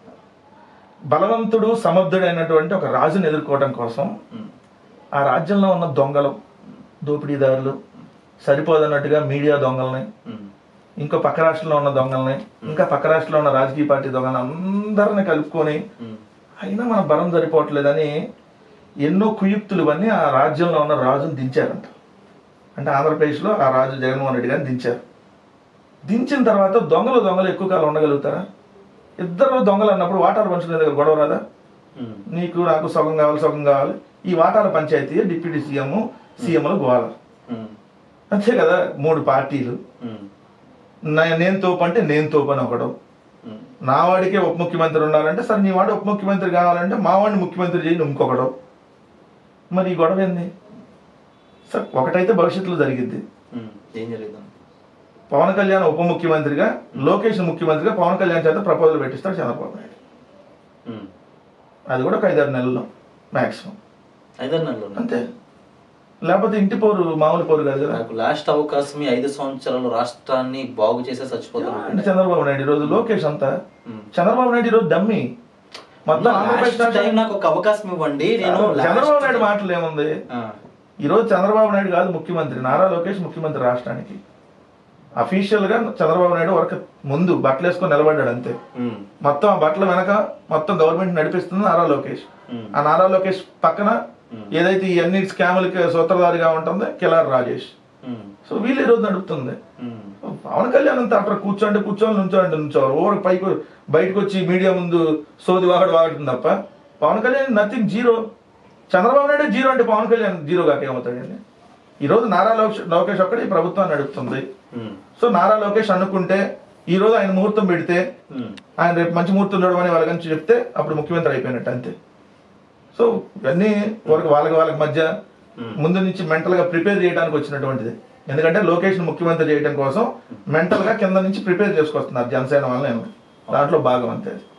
ఇంకా ప్రశ్నించే చివరిగా, మీరు ఒక ప్రతిపక్ష నాయకుడు, ఒక స్పోక్ పర్సన్ గా, వైసీపీ మెయిన్ ఒక స్పోక్ పర్సన్ గా, ఇంకా మీరు ఏం ఈ ప్రభుత్వాన్ని ప్రశ్నించారు? 6 గ్యారెంటీల గురించి ఒకటి, రెండోదిగా ఈ హామీలు ఏదైతే కనుక సంబంధించినవంటి ఇదా ఇంకేమైనా ఉన్నాయి మీరు ప్రశ్న? 6 గ్యారెంటీలు ఒకటే కాదు సార్, అసలు వాళ్ళ 6 గ్యారెంటీలు ఒకదాంతో అధికారంలో రాలా.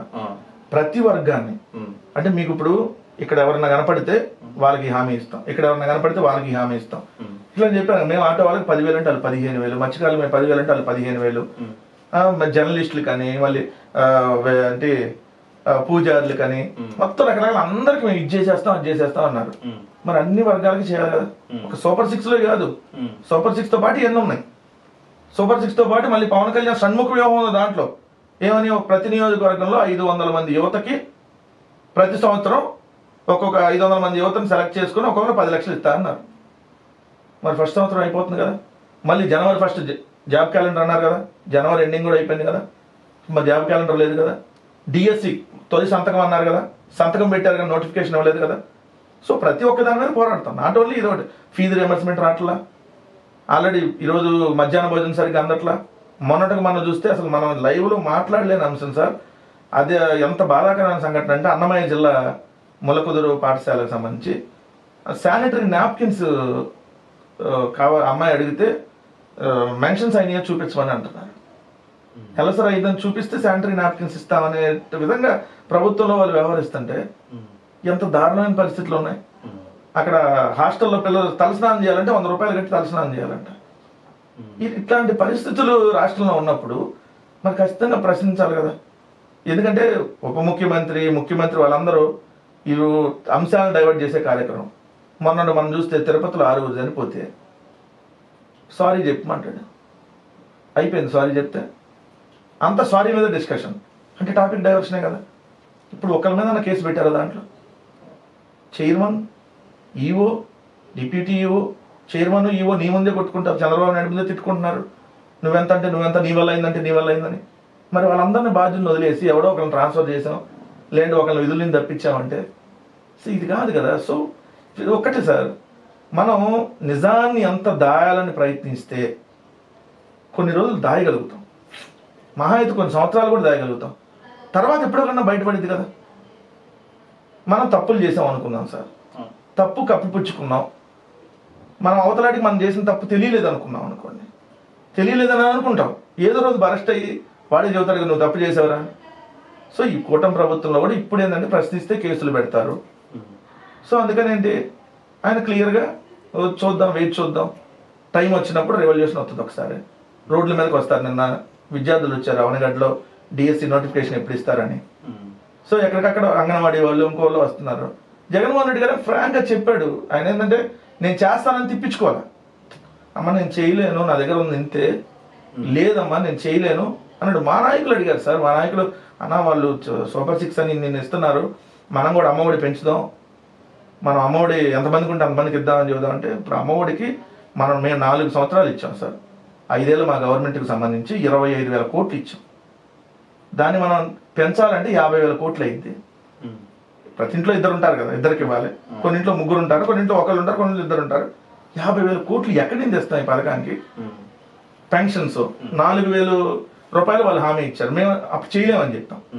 ఎందుకు అది చేయాలంటే ఎంతమంది మంది తగ్గించాలి. ఇప్పుడు తగ్గిస్తే తప్పు కదా, అర్హులని తగ్గిస్తే తప్పు కదా. నువ్వు 3,000, 2,000 అర్హుల్ని పెంచావు అనుకో, అర్హత ఉన్న వాళ్ళకి, అది అందరు తింటారు కదా అని మేము ఆలోచించి నిజాయితీగా చెప్పాడు జగన్మోహన్ రెడ్డి గారు.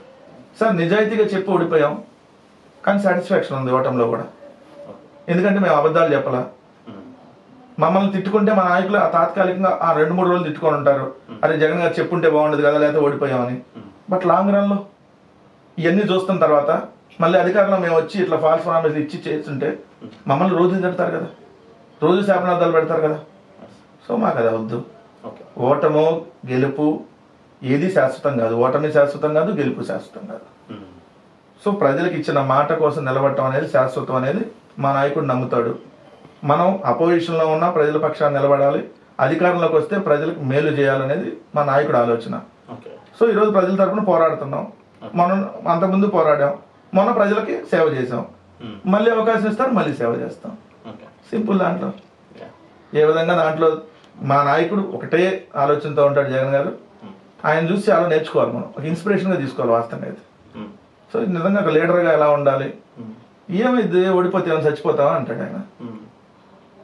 ఇప్పుడు మా నాయకుల మీద మన ఒక చిన్న అంశం వచ్చినప్పుడు ఆఫ్ ద రికార్డు కేసులకు సంబంధించి పలానా వాళ్ళది బెయిల్ అట్లా అంశం వచ్చినప్పుడు ఆల్రెడీ జైల్లో ఉన్న వాళ్ళకి ముందు బెయిల్ తీసుకొని రండి, ఏమైంది ఇప్పుడు పోతే సీనియర్ సంబంధించి ఒక పార్టీ మా నాయకులకు సంబంధించి వెళ్తే 2 రోజులు వస్తారు, ఏం కాదు కదా, నన్ను జైల్లో పెట్టారు నేను మళ్ళీ రాలేదా అట్టని మా నాన్న చాలా మందిని పెట్టారు, చాలా మంది మళ్ళీ బయటకు వచ్చారు కదా, వస్తారు, దాని గురించి అసలు ఏం టెన్షన్ లేదు. ఇబ్బందులు ఎవరికి ఉన్నాయి వాళ్ళందరికీ చూడాలి మనం, ఇబ్బందులు లేకుండా. థింక్ పాజిటివ్ అంటాడు మా నాయకుడు. వాళ్ళేమో ఎప్పుడు థింక్ నెగిటివ్ క్యాంపెయిన్తో వాళ్ళు అధికారంలోకి వచ్చారు, మేము పాజిటివ్ క్యాంపెయిన్తో ఓడిపోయాం అంతే. బట్ నెగిటివ్ ఎల్లకాలం గెలవదు, లాంగ్ రన్ ఎప్పుడు పాజిటివే ప్రజల గుండెల్లో ఎక్కువ ఉంటుంది. ఫైనల్ అన్న షార్ట్ అండ్ స్వీట్ గా చెప్పండి, నేను ఒక వీడియో చూసాను రీసెంట్గా సోషల్ మీడియాలో. మీ ప్రభుత్వం ఉన్నప్పుడు అంటే మీరు నమ్మకపోయినది మాత్రం ఫ్యాక్ట్గా చెప్పండి. చాలామంది మద్యం ప్రియులు అంటే దానికి ఎడిట్ అయితే ఏది వాస్తవం ఏది అవాస్తవం. ఇప్పుడు వాళ్ళ కూతురుకో వాళ్ళ భార్యకో ఎన్ని వేలని ఇవ్వండి, వాడు సాయంత్రం వచ్చేసరికి అలా పని చేసుకునేటోడికి సరైన మద్యం క్వాలిటీ ఉన్న మద్యం దొరకపోవడం వల్ల మీ కూటమి అంటే మీ వారు అధికారం ఉన్నప్పుడు మద్యపాన నిషేధం దశల వారిగా ఇలా ఆపేయాలనే ఉద్దేశంతో మీరు చేసుకుంటూ వచ్చారు, బాగానే ఉంది. కానీ ఆ వీడియోలో వాడు చెప్తా ఉంటాడు, జగన్ గారు ఉన్నప్పుడు మాకు సరైన మద్యం దొరకలా, భయంకర రేట్లు, క్వాలిటీ కూడా లేదు, ఏదో పిచ్చి పిచ్చి బ్రాండ్లు పెట్టేసి ఇలా చేశారు. ఇప్పుడు చంద్రబాబు నాయుడు వచ్చిన తర్వాత చూడండి మాకు మంచి ఎంఆర్పి రేట్లకి 150 రూపాయలకి మంచి క్వాలిటీ, సరే రకరకాల బీర్ అయినా అదైనా చాలా మంచిగా దొరుకుతుందని. ఈ మద్యం ప్రియులు ఖచ్చితంగా మీ యొక్క ఓట్ బ్యాంక్ మైనసే కదా? మైనస్ ఒప్పుకుంటా దాంట్లో. కానీ ఒక నాయకుడిగా జగన్మోహన్ రెడ్డి గారు మంచి చేయాలనుకున్నాడు. మేము చెప్పాం కదా ఓట్ బ్యాంక్ రాజకీయాలు మేము చూడకపోవటం వల్లే ఓడిపోయామని. ఓట్ బ్యాంక్ రాజకీయాలు చూస్తే మేము కూడా ఎస్ మనకు ఓటేసినాడికి ఇంకెక్కువ ప్రయోజనం చేకూరుద్దాం, మనకు ఓటేనాడిని అసలు ఏనన్నాడిని వదిలేద్దాం, వాళ్ళకి సంక్షేమ పథకాలు ఇచ్చేవాళ్ళం కాదుగా. మేము ఓట్ బ్యాంక్ రాజకీయాలు చూస్తే మీరన్న మద్యం విషయంలో సార్ మేము ఎక్కడ నాణ్యత లేని బ్రాండ్లు అమ్మలా. మళ్ళీ మీ ఛానల్ సాక్షిగా చెప్తున్నా, మేము అన్ని రాష్ట్రాల్లో అమ్మే మందులు బూమ్ బూమ్. తెలంగాణలో మీరు ఏ షాప్కి వెళ్దాం రండి, అది బేరా ఇంటర్నేషనల్ బ్రాండ్. బేరాలో బేరా బ్లాంజ్ ఉంటది, బేరా వైట్ ఉంటది, బేరా బూమ్ బూమ్ ఉంటది. కానీ బూమ్ బూమ్ ఈ రోజు కూడా ఆంధ్రప్రదేశ్ రాష్ట్రంలో ఉంది. ఈ రోజు కూడా ఆంధ్రప్రదేశ్ రాష్ట్రంలో నేను కూటమి వైన్ షాప్ లో చూపిస్తా. కూటమి వైన్స్ అనే పేరు ఉంది, దాంట్లో కూడా చూపిస్తా. కావాలంటే బడీ వైన్స్ అని ఉంది, దాంట్లో చూపిస్తా. మేమే 99 రూపాయలకి సుమో విస్కీ ఎడనిన్నారు. సుమో విస్కీ మీరు ఉన్నప్పుడు మరీ దారుణంగా ఉండేది కదా సార్. ప్రెసిడెంట్ మెడల్ గవర్నర్ అవి తెలంగాణలో కూడా ఉన్నాయి సార్. ప్రెసిడెంట్ మెడల్ గవర్నర్ అయితే తెలంగాణలో కూడా ఉన్నాయి. రెండు అసలు వీటికి పర్మిషన్ ఇచ్చింది మేము కాదు, చంద్రబాబు నాయుడు గారు ఉన్నప్పుడే పర్మిషన్ ఇస్తే దాన్ని ఆటోమేటిక్ రెన్యువల్ అయింది. సో కానీ ఈ ఒక చెట్ల చిన్నది ఎక్కడో పట్టుకొని అసలు నెగిటివ్ దుష్ప్రచారం, ఈ బ్రాండ్లు ఎక్కడా లేవు, తాగితే ఇది అయిపోతుంది, ఎవరు తాగటమే ఆరోగ్యానికి ఉన్నప్పుడు కనీసం పర్మిట్ రూములు కూడా మీరు అవకాశం ఇవ్వలేకపోవడం వల్ల అది తీసుకొని చాలా కాస్ట్. ఈ బార్ రెస్టారెంట్ లోనేమో భయంకరం రేట్. సార్ మా విధానం వద్దు అని మద్యం తాగి మైనస్ అయింది కదా సార్. మైనస్ అయ్యింది కాదంటలేదు, కానీ మేము వెళ్ళిన విధానం మంచిదా కదా. ఇప్పుడు మేము మంచి చేసి ఓడిపోయాం, అదే మేము మంచి విధానం కోరుకోవడం. మేము స్కూల్ బాగా చేయాలనుకున్నాం, బాగా చేసాం. మేము ఇంగ్లీష్ మీడియం విద్య తీసుకురావాలి, ట్యాబులు ఇవ్వాలని మేము అనుకున్నాం. వాళ్ళు ఏమనుకున్నారు, అదే స్కూల్లో ప్యాకాట్లు ఆడించాలి, జోద క్రీడలు. మనం ఈ సంక్రాంతి చూసారు కదా, రికార్డ్ డాన్సులు, మొత్తం జోద పరిశ్రమలుగా గుండాట ప్యాకాట పిల్లలతో కూడా ఆడిచ్చారు. అది సాంప్రదాయం వాళ్ళు అనుకోని చెడగొట్టాలని వాళ్ళు అనుకుంటే మేము ఆ దారిలో నడవలేము సార్. ఓడిపోతే ఓడిపోయాం, మేము ఆ దారిలో నడవలేం. మేమైతే మద్యం తాగొద్దని చెబుతున్నాం. ఇప్పటికి మద్యం ఆరోగ్యానికి హానికరం, తాగొద్దు అంటున్నాం. కానీ చంద్రబాబు నాయుడు తప్పే ఉంది, సాయంత్రం అయితే క్వార్టర్ మంది వేసుకుంటే తప్ప, హాఫ్ మంది వేసుకుంటే తప్ప 99 రూపాయలకి ఇప్పుడు 2 బాటిల్ ఇస్తున్నా. ఇప్పుడు అంతకుముందు మీరు ఇప్పుడు వెళ్ళి అడగండి సార్, ఇప్పుడు మహిళలు కూడా చాలా ఇబ్బంది పడుతున్నారు. ఎందుకంటే ఊరుల్లో విచ్చలవిడిగా మద్యం ఎక్కడ పడితే అక్కడ దొరుకుతుంది. రెండోది, అంతకుముందు వాళ్ళ ఇంట్లో వాళ్ళ భర్త వారంలో 3 రోజులు తాగేవాడు అనుకోండి. ఎందుకు రేట్లు పెంచారు, టైమింగ్స్ తక్కువ, 2 రోజులకు రోజు అంత తాగేవాళ్ళు. ఇప్పుడు 2 రోజులకు రోజు క్వార్టర్ తాగేవాడు అనుకోండి, 200 రూపాయలు అనుకోండి బాటిల్, 2 రోజులకు రోజు క్వార్టర్ తాగేవాడు. ఇప్పుడు రోజు హాఫ్ తాగుతున్నారు. ఏముంది, 99 రూపాయలకి బాటిల్ వస్తుంది, 200 విత్ స్టఫ్ ఇస్తున్నారు. కొన్ని షాపుల్లో అయితే చికెన్ ముక్క అన్ని కలిపి ఆ 99 రూపాయలకి 100 రూపాయలు తీసేసుకొని ఆ రూపాయికి వాటర్ ప్యాకెట్లు అన్ని ఫ్రీగా ఇస్తున్నారు సేల్స్ కోసం. సో ఇప్పుడు ఏంది, రోజు హాఫ్ తాగుతున్నారు. అంతకుముందు 2 రోజులు క్వార్టర్ తాగేవాడు, రోజు హాఫ్ తాగుతుంటే మరి మేము తీసుకొని వచ్చిన విధానం మంచిదా కాదు. ఇప్పుడు అక్క చెల్లెమ్మలు ఆలోచిస్తారు, వాళ్ళ ఆరోగ్యాలు చెడిపోకూడదని మేము ఆలోచించాం. సో వాళ్ళు ఇప్పుడు మీకు ఒక్క మాట ఫైనల్ గా కంక్లూజింగ్ ఇంటర్వ్యూ క్లోజ్ లో ఆఫ్ కెమెరా ఫోన్ రికార్డ్ చెప్పండి, ప్రజల మీద మీకు కోపం రాలేదా? ఇంత చేసాము, ఇన్ని పథకాలు ఇచ్చాము, విరక్తి పుట్టిందా? పోనీ అసలు ఏంటి జనాలు ఏంటి అంటే మీరు ఓట్ బ్యాంకింగ్ కోసం అసలు మీరు బ్యాలెన్స్డ్ గా మాట్లాడతారు. మీరు ఇంట్లో మంచి జరిగింది, ప్రతి ఇంట్లో. నేనే చెప్తున్నానన్నా, నేను వైఎస్ రాజశేఖర గారు ఉన్న అప్పుడు నేను స్కాలర్షిప్ తో కాలేజీలో చదువుకున్నా. ఆయన చేసిన పథకాలను మించి వైఎస్ జగన్మోహన్ రెడ్డి గారు చేశారు. ఇక్కడ ప్రజల ఇంటికి అన్ని రావడం వల్ల ఒకటి, మీరు వాళ్ళని సోమరిపోతులు చేయడమో లేకపోతే వాళ్ళ ఇంటికే అన్ని తీసుకురావడమో, ప్రతి ఒక్కరికి ఇంత మంచి పని చేస్తే ఇంటికి తీసుకొచ్చినంటే, నేను అన్నం పెడతానంటే చంద్రబాబు నాయుడు వచ్చి బిర్యానీ పెడతానంటే అది నమ్మేసి జనాలు ఏం చేశారంటే కనుక చేతికాడికి వచ్చిన అన్నాన్ని పోగొట్టుకున్నారని జగన్మోహన్ రెడ్డి గారే కామెంట్ చేసిన పరిస్థితి మనం చూసాం. ఇప్పుడు మీరు చెప్పండి యాజ్ స్పోక్ పర్సన్గా, జనాలు మంచిని పథకాలను చూడట్లేదు, డిఫరెంట్ మైండ్ సెట్ తో వాళ్ళు ఉన్నారు. ఏది మంచి ఏది చెడు ఆలోచించడం. ఎప్పుడైనా మనిషి ఆశాజీవి అన్న, మనిషి ఆశాజీవిని ఎందుకంటున్నా అంటే, ఇప్పుడు సపోజ్ నేను ఒక ఆఫీస్ లో ఉద్యోగంలో ఒక 50,000 పని చేస్తున్నా అనుకుంటే, నాకు ఏదో కొత్తగా ఒక కంపెనీ పెట్టారు, వాళ్ళు 70,000 ఇస్తానంటే నేను ఇమీడియట్ గా మారిపోయేటటువంటి పరిస్థితులు కదా. జనరల్గా నేనంటే ఉద్యోగం చేయట్లేదు, ఉద్యోగం చేసే వాళ్ళు అట్లా అనుకుంటారు కదా, 50,000 వస్తున్నారా నెలకి, ఇక్కడ వీళ్ళు 50,000 నెల ఫస్ట్ తారీఖు, 2వ తారీఖు, 3వ తారీఖు ఖచ్చితంగా ఇస్తున్నారు, అవతల 70,000 ఇస్తా మీకు 1వ తారీఖు ఇస్తానంటున్నాడు. సరే 70 ఇస్తాడు కదా అని ఆలోచిస్తాడు కదా, ఆలోచించి ఆశపడే వాళ్ళు ఉంటారు అంటే అందరూ పడరు కదా. ఆ ఆశ మనిషి నీ ఎప్పుడైనా ఆశ అనేది బతికిచ్చిద్దన్నా, అత్యాశ అనేది చంపేసిద్దన్నా. నేను కూడా విత్ ఎక్స్పీరియన్స్ చెప్పట్లేదు కానీ చూసిన ఎక్స్పీరియన్స్ బట్టి చెబుతున్నా. నాకు ఆశ ఉంటదేమో, నాకు అత్యాశ ఎప్పుడు ఉండదు. అత్యాశ ఉంటే నేను ఈ పాటికి ఎక్కడో ఉంటా, కానీ అందరూ అలా ఉంటారుగా. జనాలు అత్యాశ వల్ల చంద్రబాబు నాయుడు గారికి ఓటేస్తారు. అందరూ అత్యాశ వల్ల జనాలు అందరూ కూడా అత్యాశ పడ్డారు. ప్రజల మీద కోపం ఉందా అని క్వశ్చన్ అడిగారు, దానికి నేను ఖచ్చితంగా చెప్పాను. కోపం లేదు కానీ ఒకసారి బాధ అనిపిస్తుంది. అరే పాపం వాళ్ళు లేనాళ్ళు, పేదలు, అరే రూపాయి ఎక్కువ వస్తుందని ఆశపడతారు. కంటిన్యూ పాయింట్ ఒకటి అడుగుతారు, మీరు మోసపోయారు కదా, మోసపోయారు అంటున్నారు కదా. మీ ప్రభుత్వం ఇప్పుడు చాలా మంది ఒప్పినవలసిన విషయం, ఓడిపోయారు కాబట్టి పేదవాళ్ళు వాళ్ళు వీళ్ళు అంటున్నారే తప్ప, లేనోడిని కొట్టు ఉన్నోడిని కొట్టు లేనోడు పెట్టు అనే సిద్ధాంతం జగన్మోహన్ రెడ్డి గారు వెళ్ళిపోయారు. ప్రభుత్వ ఉద్యోగులను పట్టించుకోలేదు, డబ్బున్న వాళ్ళని పట్టించుకోలేదు, కేవలం వీళ్ళు వెనకబడినటువంటి వర్గాలకు సంబంధించిన పథకాలు స్కీమ్స్ అంటే వెళ్ళారు తప్ప ఒక ఎంప్లాయ్మెంట్కి సంబంధించి, తర్వాత డబ్బున్న వాళ్ళు అంటే బాగా డబ్బున్న వాళ్ళలో కూడా వెనకబడినటువంటి వర్గాల్లో అంటే అగ్ర కులాల్లో కూడా పేదవాళ్ళు ఉన్నారు. సో ఇలాగ చాలా మందిని పట్టించుకోకపోవడం వల్లే జగన్మోహన్ రెడ్డి ఎప్పుడు చూసినా సరే కనుక బటన్ నొక్కుతా ఈ స్కీమ్ ఇస్తా అన్నారే తప్ప మిగతా ఎవరిని గవర్నమెంట్ ఎంప్లాయీస్ విషయంలో కావచ్చు, రోడ్ల విషయంలో కావచ్చు, వీళ్ళు ఏ విషయంలో పట్టించకపోవడం వల్లే వైఎస్ఆర్సీపీ ఓడిపోయింది. అంటే మీరు పేదవాళ్ళ గురించి మాత్రం ఆలోచించారు, ప్రతి పేదవాడి ఇంట్లో జగన్ అన్న ఫోటో ఉండాలని మాత్రం ఆలోచించారు. మరి పైవాడి పరిస్థితి ఏంటన్నా, ఎంప్లాయ్మెంట్ పరిస్థితి ఏంటన్నా? ఈ రోజు మన రాష్ట్రంలో 100% అనుకుంటే 90% మందికి రేషన్ కార్డులు ఉన్నాయి. 90% మంది రేషన్ కార్డు ఉంటే ఏం ఉపయోగం అన్నా? దాంట్లో పేదలు, మీరు అన్నట్టు రెడ్డి కులంలో ఉన్న పేదలు, కమ్మ కులం, కాపు కులం, అగ్రవర్ణాల్లో ఉన్నటువంటి మిగిలిన అగ్రవర్ణాల్లో ఉన్న అందరి దాంట్లో కూడా పేదలు ఉన్నారు. సో మీరన్న దాంట్లో పేదలకు పంచు, లేదంటే ఇంకోటి సోమరిపోతులు, లేదంటే వాళ్ళందరినీ ఆలోచించాడు, మమ్మల్ని పట్టించుకోలేదు, ఎంప్లాయీస్ ని చూడలేదు. ఎంప్లాయీస్ ఏం చూడలేదు, ఎంప్లాయీస్ ని ఇప్పుడు మేము అధికారంలో ఉన్నప్పుడు ఒక్క నెల 50% జీతాలు కట్ చేసి మళ్ళీ దాన్ని కూడా 2 నెలల తర్వాత ఇచ్చాం. కోవిడ్ టైంలో 1వ తారీఖు 2 నెలలు జీతాలు అందుండకపోతే 4వ తారీఖు 5వ తారీఖు పడ్డాయి.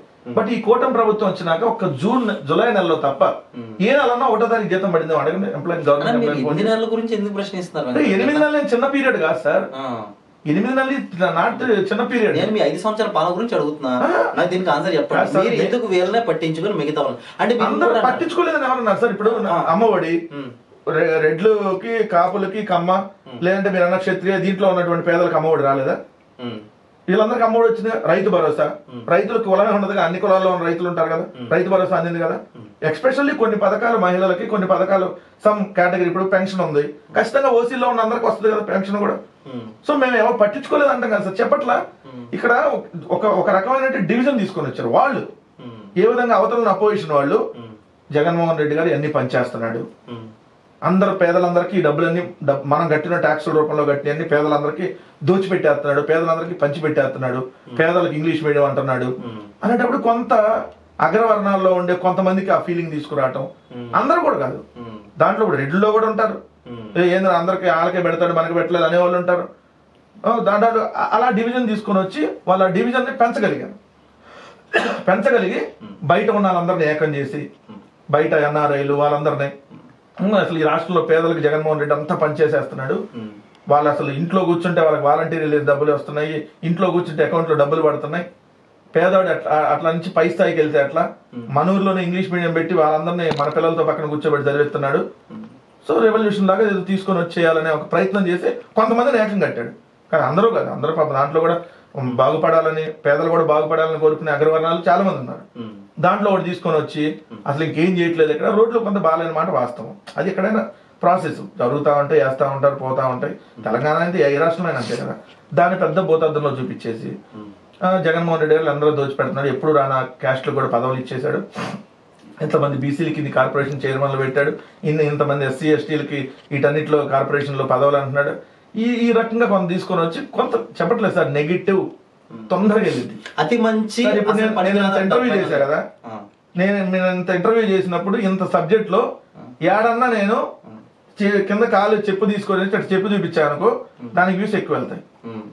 ఈ మాట్లాడిన దానికి బాగు సార్, నెగిటివ్ ప్రజలకు తొందరగా వెళ్తుంది. సో మా మీద నెగిటివ్ ప్రచారం అనేది వాళ్ళు విపరీతంగా చేశారు. సో అందుకని నేను ఇందాక ఎలక్షన్ లో ఓడిపోయిన దాంట్లో ఈవీఎంలో వదిలేసి రెండో పార్టీలో అన్నప్పుడు చెప్పాను కదా, మా మంచి మేము అందరికి మంచి చేశాను సార్. ఎవరో ఒక నలుగురికి ఈ మంచి నచ్చలేదు అనుకోండి, ఆ నలుగురు చేసిన ప్రాపకాండం వల్ల ఈ మంచి చేసినాడు ఎప్పుడు చెప్పుకోండి, నాకు ఇంత మంచి జరిగిందని చెప్పుకోండి. మంచి ఒక్కటి ఏదైనా చెడు జరిగితే తొందరగా ప్రచారం చేస్తాం, మనం చుట్టాల బంధువులు అందరూ ఫోన్ చేసి చెబుతాం. మనకు మంచి జరిగితే చెబుతామా? మనకి ఏదైనా డబ్బులు వచ్చినాయి సార్, డబ్బులు ఏదన్నా మంచి లాభం జరిగింది అనుకో, మన చుట్టాలకు మనం ఫోన్ చేసి చెబుతాం నాకు ఇంత లాభం జరిగిందని చెప్పం కదా. అదే ఏదైనా చెడు జరిగితే అరే రండి మీరు అందరూ రండి నా కోసం చెయ్యాలి, వాడు పలానా వాడు ఇట్లా నన్ను అన్నాడు, ఇది నన్ను ఇట్లా ఊర్లో ఇట్లా గొడవ అవుతుంది రండి అన్న 10 మందికి చేస్తాం కదా. అదే మన దగ్గర డబ్బులు వస్తే 10 మందికి ఫోన్ చేసి పెడతామా? Same psychology.